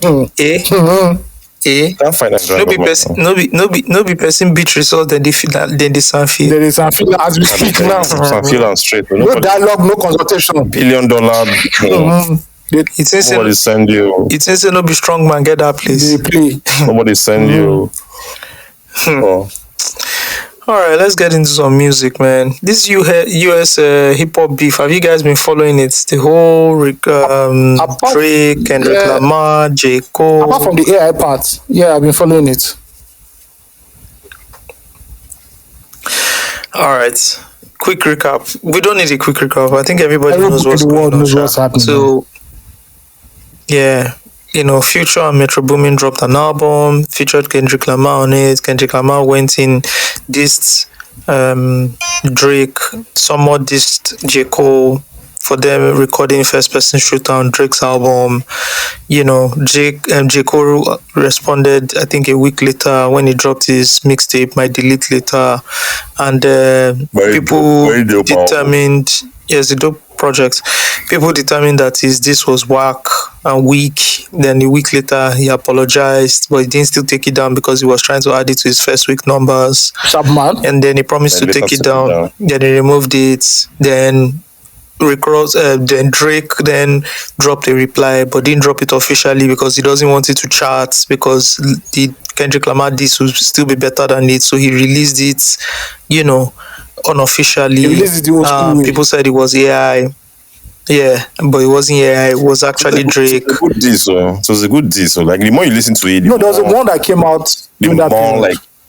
There's also one that came out shortly during that period. I know that after before that was AI, and people were confused. It was the that one that it's the same. There was an unofficial version. It was different. Then the CDQ came out. The CDQ came out. And they changed the beats. They switched the beats. The Wookid one. Yeah. Yes. And they removed some that lyrics. happened as well. They removed some lyrics also. There was a shot at then immediately that happened. That he took out. Immediately that happened, Rick Ross dropped his own diss as well. Rick Ross went in on his own. And since then, he's been on the whole trolling. He has activated his whole trolling thing. Yeah, he's good on at social media. He's a comedian, actually. Yeah, so do you guys think Kendrick Lamar will respond? Some people are saying that the fact that the song he's with on Future is still the number one song in America shows that he shouldn't come out and reply. That's what a lot of hardcore Kendrick fans are saying. Some say he should come out and reply. I feel at this point he should not reply anymore. It's there. There's no point anymore to investigate the whole thing. I like what's happening. I like the competition. I like the energy that's brought into rap, in 2024. 2023 was very lackluster.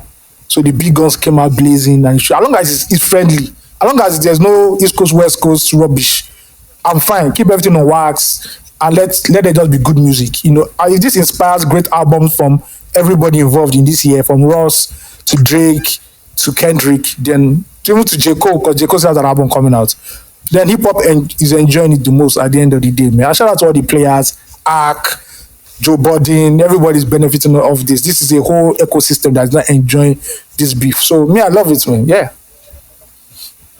Yeah, hip hop media and all that. Yeah. I think the only thing that has just been annoying is the AI tracks. Yeah, everybody has been using artificial intelligence to produce some records, and then the media aggregators pick it up and report it. And they say it's AI. Everybody. There's no editorial quality because everybody's optimizing for traffic. So even when they know something is wrong, they will still post it. Yeah. It's such a mess we're in, right? And that's if you go looking for news on social media, that's what you get. And you're forced to look for news on social media because it's very instant compared to websites and blogs. So we're in a conundrum.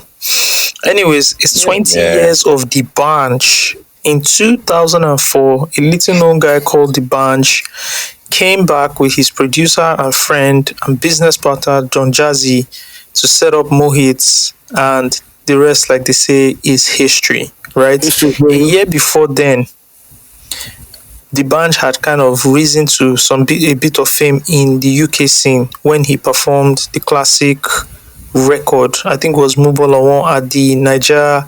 There was Niger Independence. No, it wasn't Nottingham. Niger Independence Festival. Jam, something, yeah. I remember. Yes. Was put together by DJ Abbas, Ayo Shonaya, and a number of other people.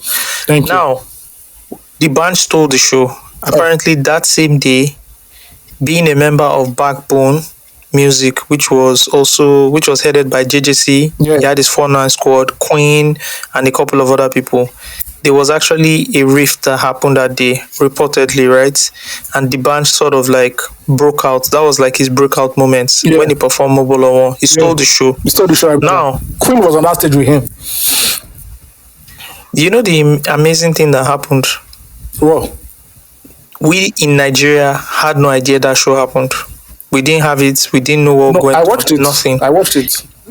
No, I will tell you why you watched it. Right. I know you watched it, but you didn't watch it live. No, we don't have why you watched it was that there was a young man who went to the editor who was editing the whole show. He was to put together a whole package, and then he disturbed that young man, begged him, cajoled him to cut out the Banj's performance. And they singled out the Banj's performance, and he edited it and put it on the DVD. That young man came back to Nigeria and met with a young lady called Jokeja Isimi, who was working at Music Africa at the time, and gave it to her and told her, please play this thing. It is life-changing. And then they slammed this thing every day, and that's how the Banj became a household name. Not a household name, but that's how the Banj had a spark in Nigeria. So I want to give a shout-out to that young man. His name is Bankuli. Banku. This is my this book. Is before. This is before they ended up even working together or anything, because Bankuli was still working with Ayoshonai at the time, R70, right? Yeah, R70, so it was Bankuli that was instrumental, and that's why at times you do some things you don't even know that you are preparing your future. But because of that single act Bankuli did, the band started to gain a presence here. And people started calling him, you're gaining ground here. Can you come and perform here? This is before Tongolo. This was just a stage performance of one record. And then when they came down, of course, we all know the story. They met with Dr. Seed, who had just left the tribe at the time and was looking to do his own thing. And at some point, Dr. Seed even became their PR guy, hooked them up with different people. They shot the first video with DJT for the video for Tongolo, and it just took off from there. It's 20 years of the band, guys. 20 years of good music, 20 years of being an entertainer. And I just want to celebrate the high points of the young man. For me, these are one of the legends of Afrobeats. You cannot write any Afrobeat story. Do you understand? Yes. This was the first big three. He was there. Yeah. When you talk about the first big three, bigger than the Super Bowl, these were the first big three. He was there. It was the band, Two Face, and P Square. The band changed the game. It changed the game as regards too many things to talk about. But I want to talk about him as a performance artist. I've watched the band perform a number of times and I've been blown away. My favorite performance of the band still remains the 2000, I believe it's either 2011 or 2012 celebration. The band performed from 4:30 to, I think he performed from 4:30 to 6 o'clock in the morning. Like celebration, the last day of celebration. It was obviously the headline artist. Shout out to Victor. Shout out to Victor. But we were there till 6 a.m. in the morning. Day broke. Nobody left the shrine till the band finished performing. And from there, we went straight to the office to go and write the story and put the story up. That was day 7 of celebration. Journalism. Like, I was blown away by the band's performance. And he's done, the band has done so many, like, the band has broken so many records. The band has made so many strides. So I want to give a shout out to him as a performance artist alone. He taught a lot of people that stagecraft, that stage presence. And if you're still sitting down, you're on a long that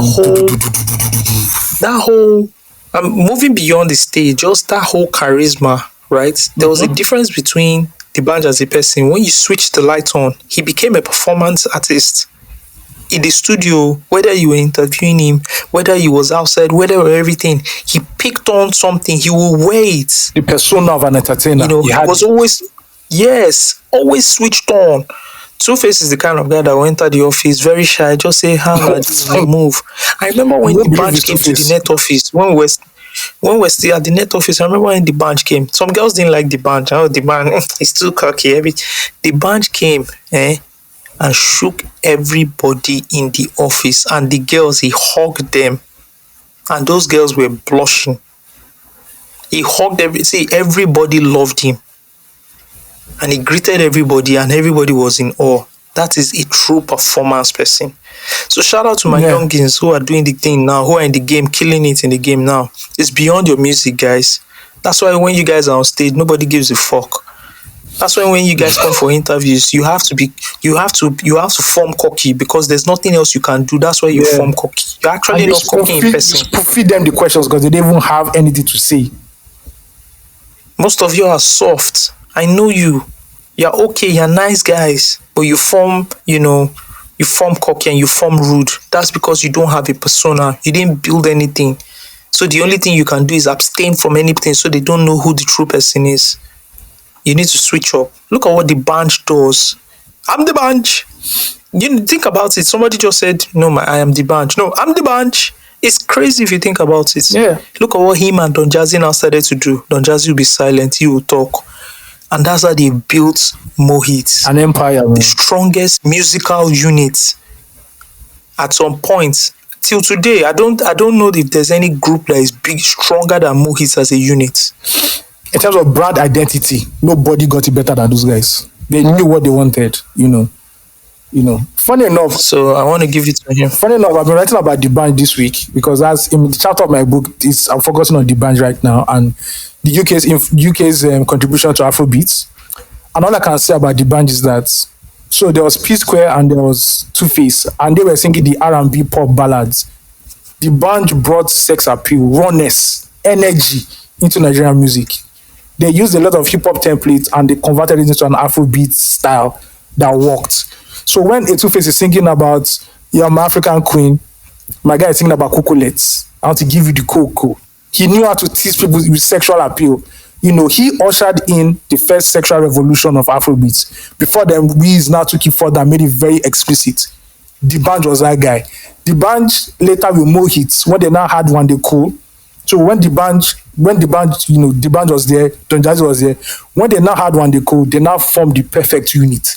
And that whole brand of party and bullshit, let's party to drop escapism, that is what it is. If you watch the music video for Suddenly, that was the perfect moment of the Mohit crew. At that point, that was the day. His peak. That was the peak of the Mohit empire. Everything they stood for, let's party, let's have fun, let's celebrate, let's shayo, let's jaye. The nightclub became the temple of Afrobeats all of a sudden. The dance hall was the altar where they watched everything. And The band was the perfect person to sell Don Jazzy's beats, at that moment. So the band, a lot of people are shit on the band and say whatever. Don't forget, this was the man who cracked the UK. At the end of the day, the gateway that Wizkid now had to now do a song with Skepta and Drake was through the band at the end of the day. And we just have to doff our hearts. I don't feel the game gives him more, but he's definitely, and at his peak, top 3, Titan. You couldn't mess with the band, right? So for the band's 10th year, I wrote an article for Nets about his 10th year in the game. I was chronicling like just all his active years in music up to that time. For 2008, I was talking about the entertainer. I was like, the band was becoming the face of Nigerian music industry, but he still had his doubters. Like critics and haters will rightly point out, he's not the best singer from Nigeria. If you weigh him on a scale of vocal abilities, he's a featherweight. He's definitely not the best songwriter of his generation, and even dancing is not his forte. So what endeared him to us? With his third and last studio album, The Entertainer, the band made one thing clear. He's a well-rounded entertainer. His stage performance is a brilliant combo of artistry and antics. The band has his humor, his harmonica, and his creative rascality that galvanizes his audience into a frenzy. So top that, he creates good music. Yes, people argued, there's good music and there's great music. And they said, and it's true, the former is timely, while the latter is timeless. In many years to come, Two-Face's African Queen will still be rare and refreshing. That is not the girl who continues to get listening ears, and Asha's 60s soul-based Be My Man will still be golden. The band's songs might not be in that caliber. One thing, however, works for him. He steals the moment, then dashes off to catch up with the future.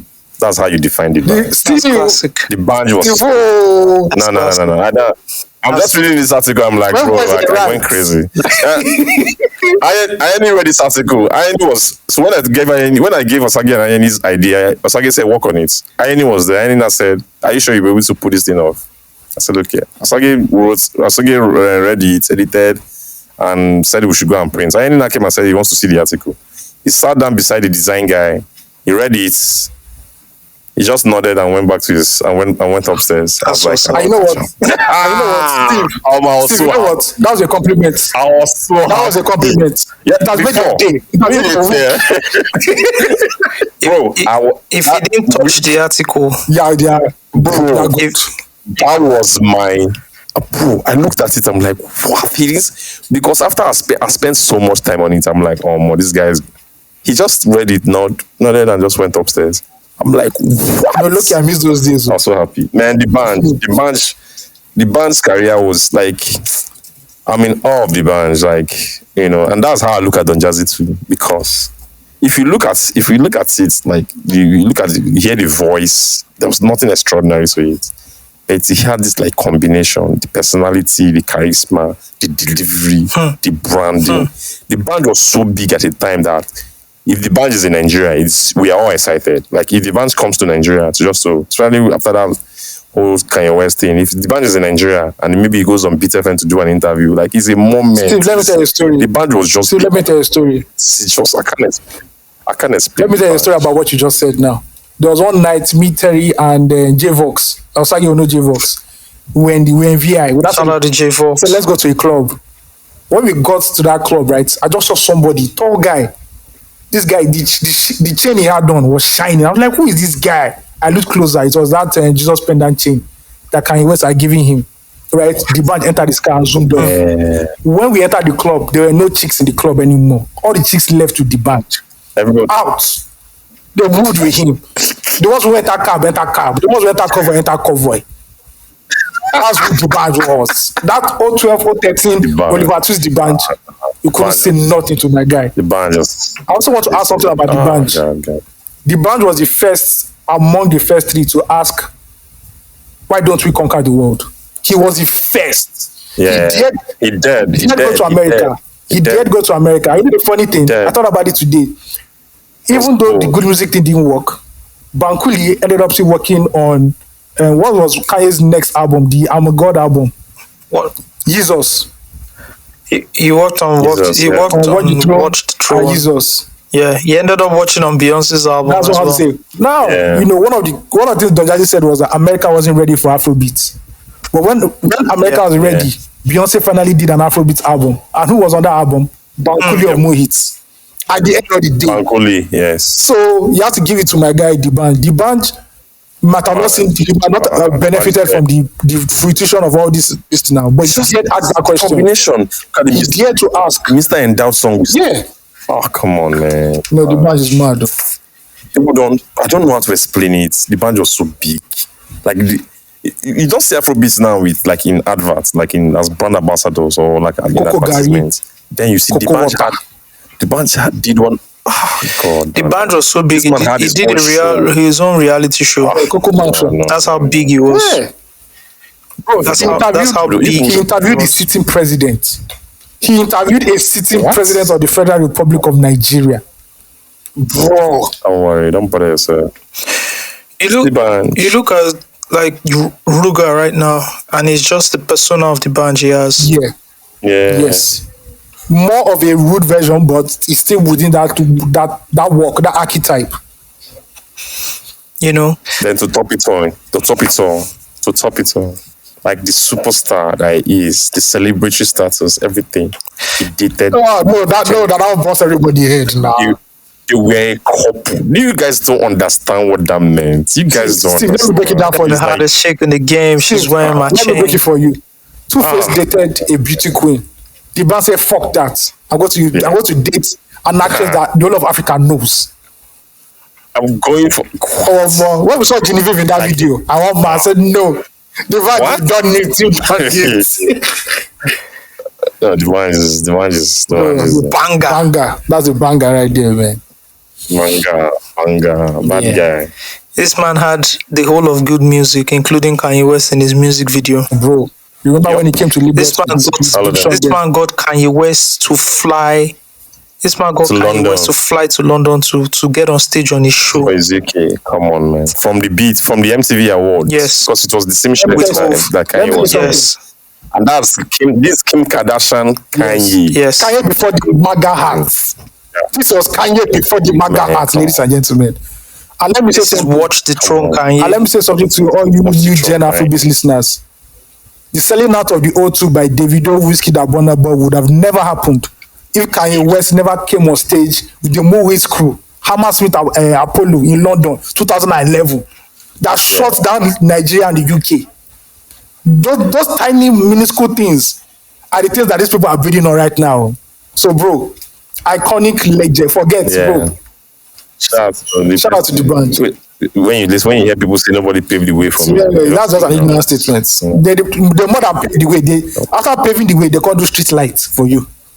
Because if they pave no lights no day. If you enter that place, they can't put the lights. Then try and finish. Then pave and put street lights for you. I say, we're gonna move on. Just have some respect. Yeah, so that leads me to say that I feel that his 20th celebration wasn't up the mark for me. The venue, the boss, I just thought it could have been better. But it is what it is. It's 20 years. People have their time. It's fine. We recognize who he is. That's fine. Yeah. That's enough. You know. Speaking of which, I should do a video for himself. Yeah, you should actually. Yeah. 20 years. You should. Okay. What's his most important song? Who, D'banj? It's Oliver Twist. Oliver Twist, funny enough. Okay. It's Oliver Twist. Even though he has like 1 million, but it's Oliver Twist. All right, things I see on the internet. This is a new segment I think can stick, right? Because there will be different things I see on the internet. Did you guys see the Nigerian baby that was born with the Quran? No, I saw it too. I don't see anything. I saw it. Okay, allegedly. I saw it. And then there's someone opened the Quran and they saw the printer's details there. Just in case you might get you might need a copy or something. I'm just, funny enough. Things like this are always happening. The printer's name was there. It's wild. We thank God for what happens. Nigeria is one thing I can guarantee you. Nigeria is not a boring country. You will be entertained. Nah. Just get data, and you are locked in. You are locked in for life. You are good. All right, our chess master right now.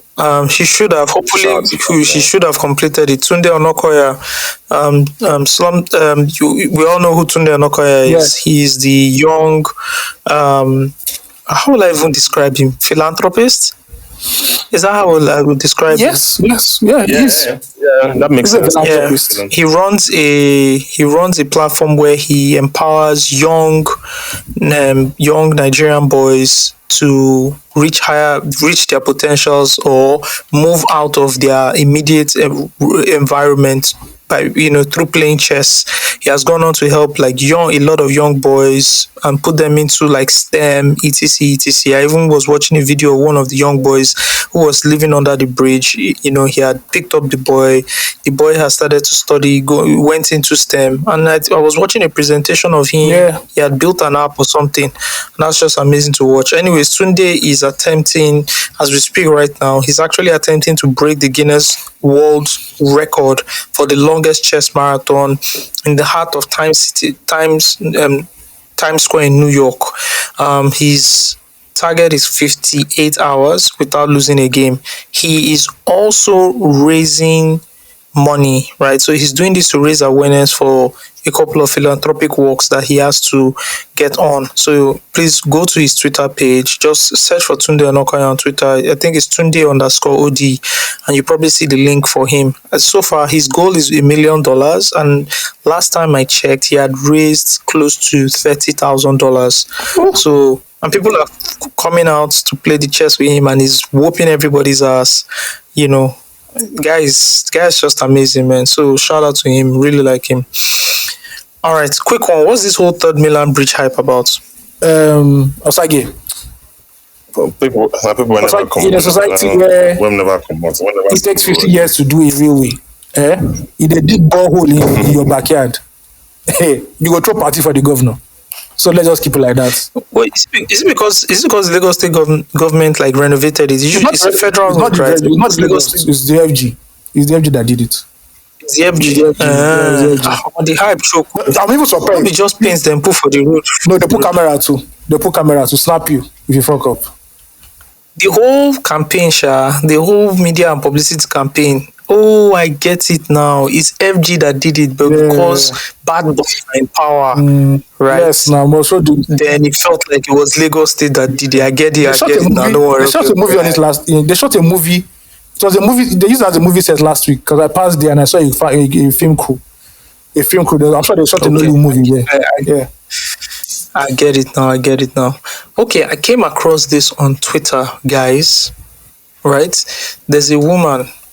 She put out a video. She said she got married when she was young. Her husband was 23 and then got in an accident and suffered a brain damage. Oh. Now, a few years later, she divorced him. Yeah. Right? Because she wanted a family, but remained his legal guardian and caretaker.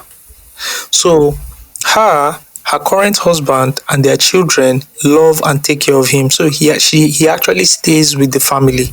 What's your take on that? Someone quoted the video and said, when people talk about unconditional love, this is what it looks like. She makes sure he is good, but did not jeopardize her own happiness. And she chose a mate that understands that type of love. To be honest, this would make me love a person more. How big her heart must be. What are your thoughts, guys? Because people were killing her in the comments. She's a saint. She's that's pure. true love. She's so good. I can't go deny that one. True love, man. Love is, from the man's part, so love is you not expecting people to hold their life because of you. The woman has done like the best thing, the right thing, moved on with her life to make sure, like, ensures that she's happy with herself, with the decisions that she's making, and also taking care of somebody who she loves and she knows needs the help, and ensuring that everybody around her does the same. So it's just dope. It's a win-win situation for everybody. It's just unfortunate that the guy had to suffer what he suffered, because that's like the cruelest way to live, But the guy did the right thing, 100%. Anybody who has anything to anybody who has anything bad to say about that woman, should have themselves checked at the left side of Yaba. I just want to say something. Nigerian men, because the video is, I think this woman is like in the US or something, right? So a Nigerian now quoted the video, so that's how I got to Nigeria. So you said Nigerian? Is the lady a Nigerian? No, okay. No, she's not. No. Okay, she's white. Okay. She's white. She's Caucasian. She's Caucasian. I just want to say something. Nigerian men, my fellow brothers, as you are listening to this podcast, we need to do better. Nobody came to serve you. You see this patriarchal thing that you have in your system, right? And don't get me wrong, it's not like I don't have issues with the other side or anything, but this thing that you feel like someone came to serve you in the world, you have to change. You have to change. Because this lady that commented on this video, they went in on this lady. How do you mean? What do you mean? Why can't she stay with the man forever? Mm-hmm. They play. And the funny thing, guys, if you flip it around, they will not expect to stay with the same woman forever. So why is the Nigerian woman always burdened with that responsibility, even though they are not ready to take that responsibility? Because they're seen as the beast of burden. Why? That you must sacrifice. They tell you, our mothers did it, so you too must do it. It's the way. When you are not how do I put it? When you are not sure of yourself and confident of yourself, how do I put it? You expect people to go. You expect people to go above their way or whatever it is to please you, to please your ego or whatever it is, right? People just have to realize that there's much more to life than them themselves, right? You can't expect to be in that condition and expect love is reciprocal. It means that if I'm showing you love, you are showing me love. Like both of us are like being committed and being involved. If you're in a position where you can serve in your full capacity to improve someone's life, to help them, you can't expect them to be in that position also waiting for you, or just holding their own lives and inconveniencing themselves 100% just because they want to be with you. In this case, the woman has done the best thing that she has to do. Take care of the person, but also move on with her to achieve a goal or aim of having a family, being sexually satisfied, emotionally, satisfied. And that's it. Everybody wins. What's the problem? No, there must be sacrifice. You must suffer. You must suffer.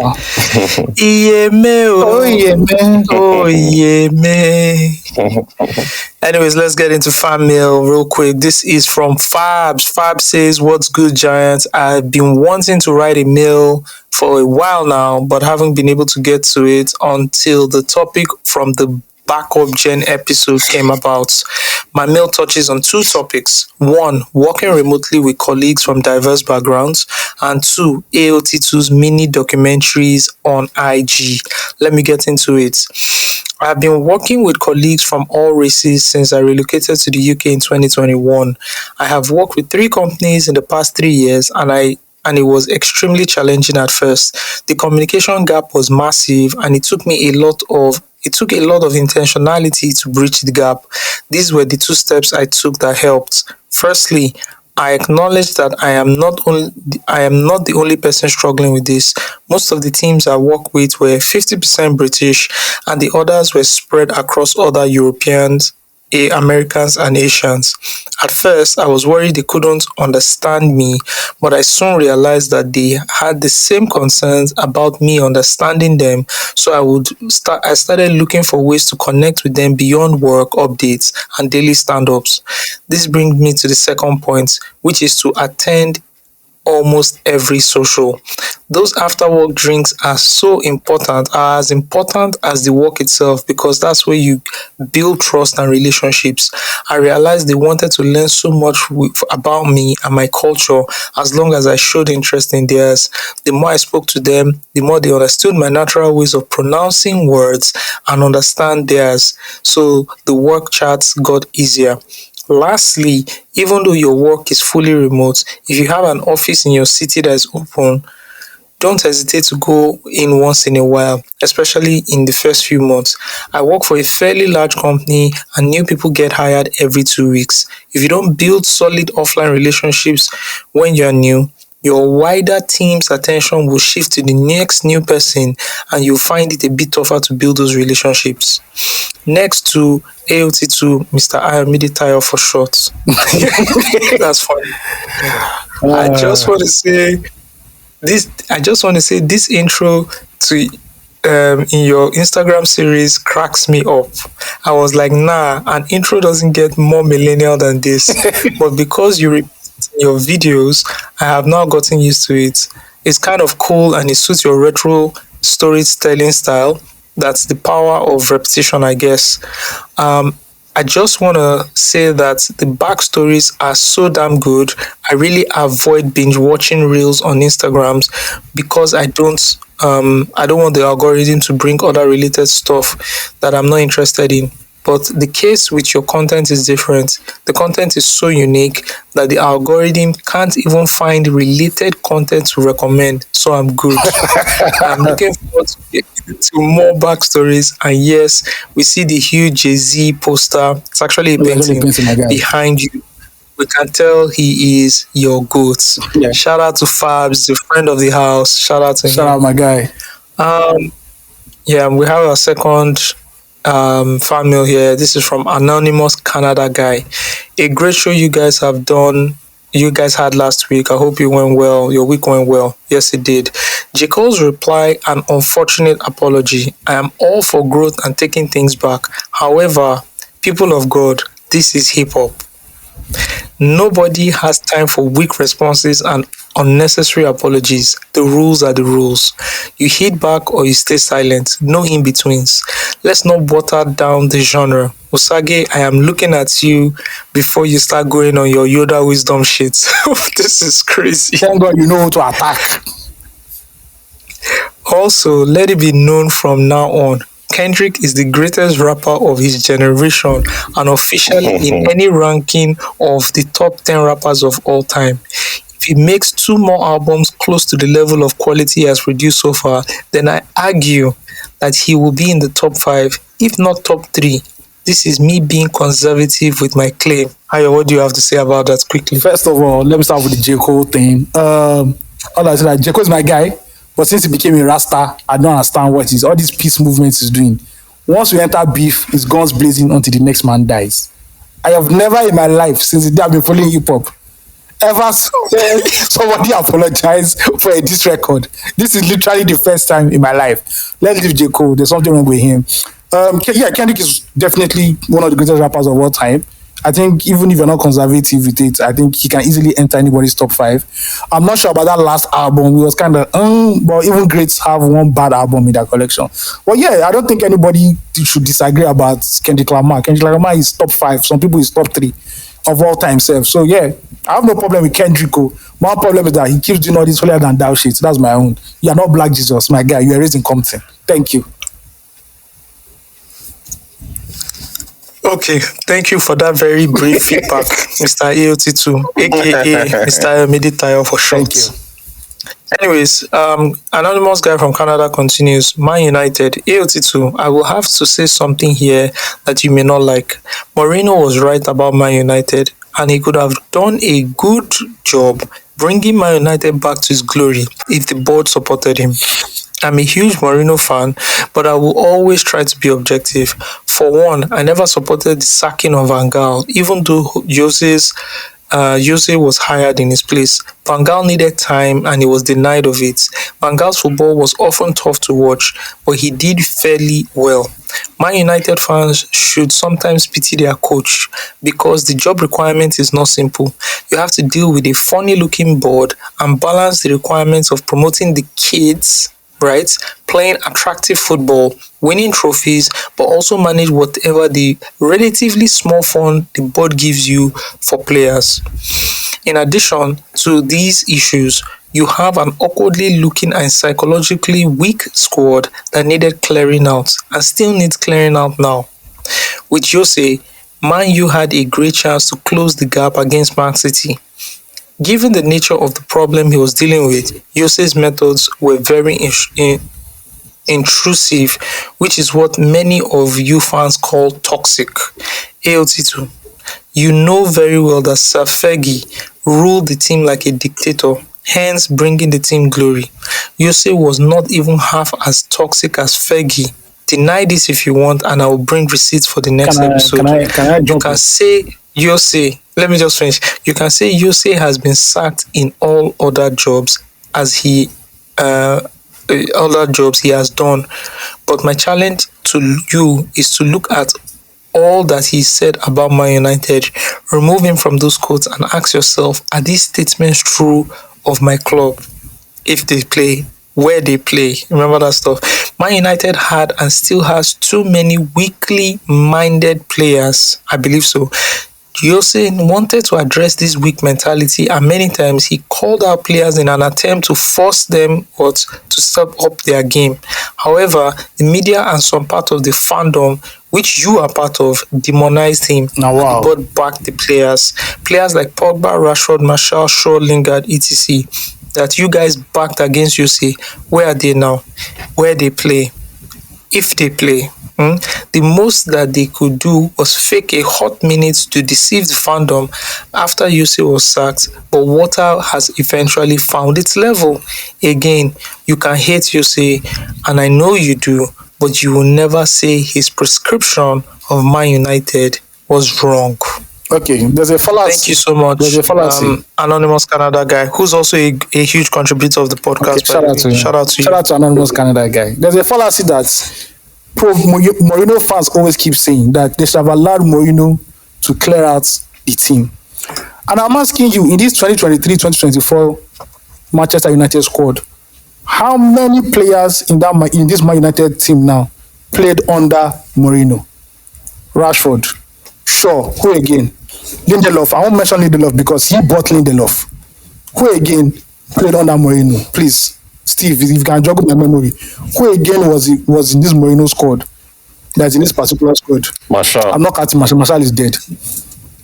Dalot. Was Dalot? Yeah, he bought Dalot. No. So if you have if you have Shaw and Rashford, will you as a Mourinho fan tell me that our problem this season has been just Shaw and Rashford? Honestly, tell me now, because they keep acting as if they are still dead wood in this team that Mourinho should have removed. Who again is a Mourinho player in this squad? Lindelof and Dalot, which he clearly bought with his own hard-earned money, with Man United's money. So let us not just overrate Mourinho. Mourinho has that whole this thing of no. What is worrying the Man U present team now is not what is worrying Mourinho's team. So that is a different thing entirely. Totally, please. I will agree with you that the squad is mentally weak, and that's because of the culture that's been around to have been allowed to surround the club. But making Mourinho a messiah, bro, he went to Tottenham, bro. What happened? He went to Roma. I'm still saying that he's still going to Saudi Arabia. I've still said it, and he will still come to Africa to come and coach last. And also, you said he got to the final. Did he coach the final, sir? Because the club is the club has a problem with trophies. You said Fergie. He said Fergie. Wait, hold on, guys. Daniel Levy is actually crazy. No, he had a final. That's a madman. Mourinho doesn't lose finals. At that time, he hadn't lost a final. Yeah. Right? And then they fired him before the final. Yeah. That's how much they didn't want the trophy. Yeah, it's a club that doesn't want trophies. Tottenham is a club that wants trophies. Secondly, you said Alex Ferguson ruled with an iron fist. Look at the men that Alex Ferguson coached. How will you coach a Roy Keane, a Yab Stam? All these madmen are not coaching with iron fist. If Alex Ferguson is coaching now, I'm telling you, Pogba, Rashford, all these boys will commit suicide in under 2 seasons. Ferguson cannot be a successful coach in this era. He cannot. Trust me. That hard man stance that he was doing in the 90s and early 2000s, he cannot work now. These kids will cry. They'll go on Fortnite and they'll be crying all night. And they'll go and report to their agents. And they'll say they want a transfer. Name any coach that's as hard as Ferguson right now. Closest is Pep. And Pep, instead of him just shouting at you, he will just sell you. He doesn't have time to rant about you. He doesn't have time to rant with you. So you have to understand, you have to look at this both ways. Man United is not playing the best football, but don't make it seem as if Mourinho has the cure. Mourinho's type of football has died. Let us be truthful. You got a Conference League. Anybody can get Conference League. David Moyes. So there's no big deal in that one. And the coach of Mourinho's stature should not be getting Conference League. Finish. All right, thank you so much for your submission there, Mr. AOT2, aka Mr. Meditire for short. God bless you. God bless you. And God bless everybody that has listened to this episode. There was a bit of ranting there. There was a bit of celebration there. There was a bit of frustration there. Yes, we're human beings, you know. But I just want to thank you guys for listening again, and please share the podcast. Don't be stingy with this thing. Share it. You have colleagues who are looking for content, and they tell you, I don't know which Netflix show to watch. Share the podcast. Just go ahead, put it up on your Twitter, put it in your IG story. Just share the podcast. Let other people enjoy this thing that you are just consuming. And may your week be as successful as my last week. With so much hate watch. As I'm looking now, Liverpool just crashed out of, the Europa League. Another successful hate watch. The quadruple is dead. You understand? And hopefully this weekend as well. Because Man U has burnt out this season. So, I'm kamikaze right now. We're all in the plane now. We're all just going to crash. Man U can lose to Coventry Abuse. Bro, this episode is coming out on this episode is coming out Monday, so you guys stop saying this. Oh, sorry. I'm sorry. I'm sorry. Thank you. Accurate timekeeper. Thank you very much. Thank you very much. Dalu. Researcher is always there. Yes. Ndo. All right, man. We'll catch you guys. Next week we have a guest. Hopefully. Mm-hmm. We have a guest, so yeah, hopefully. Somebody you guys love and some people hate, but it's good. It's always it's on brand for him. So we'll see you guys next week. Ciao. Bye. Peace.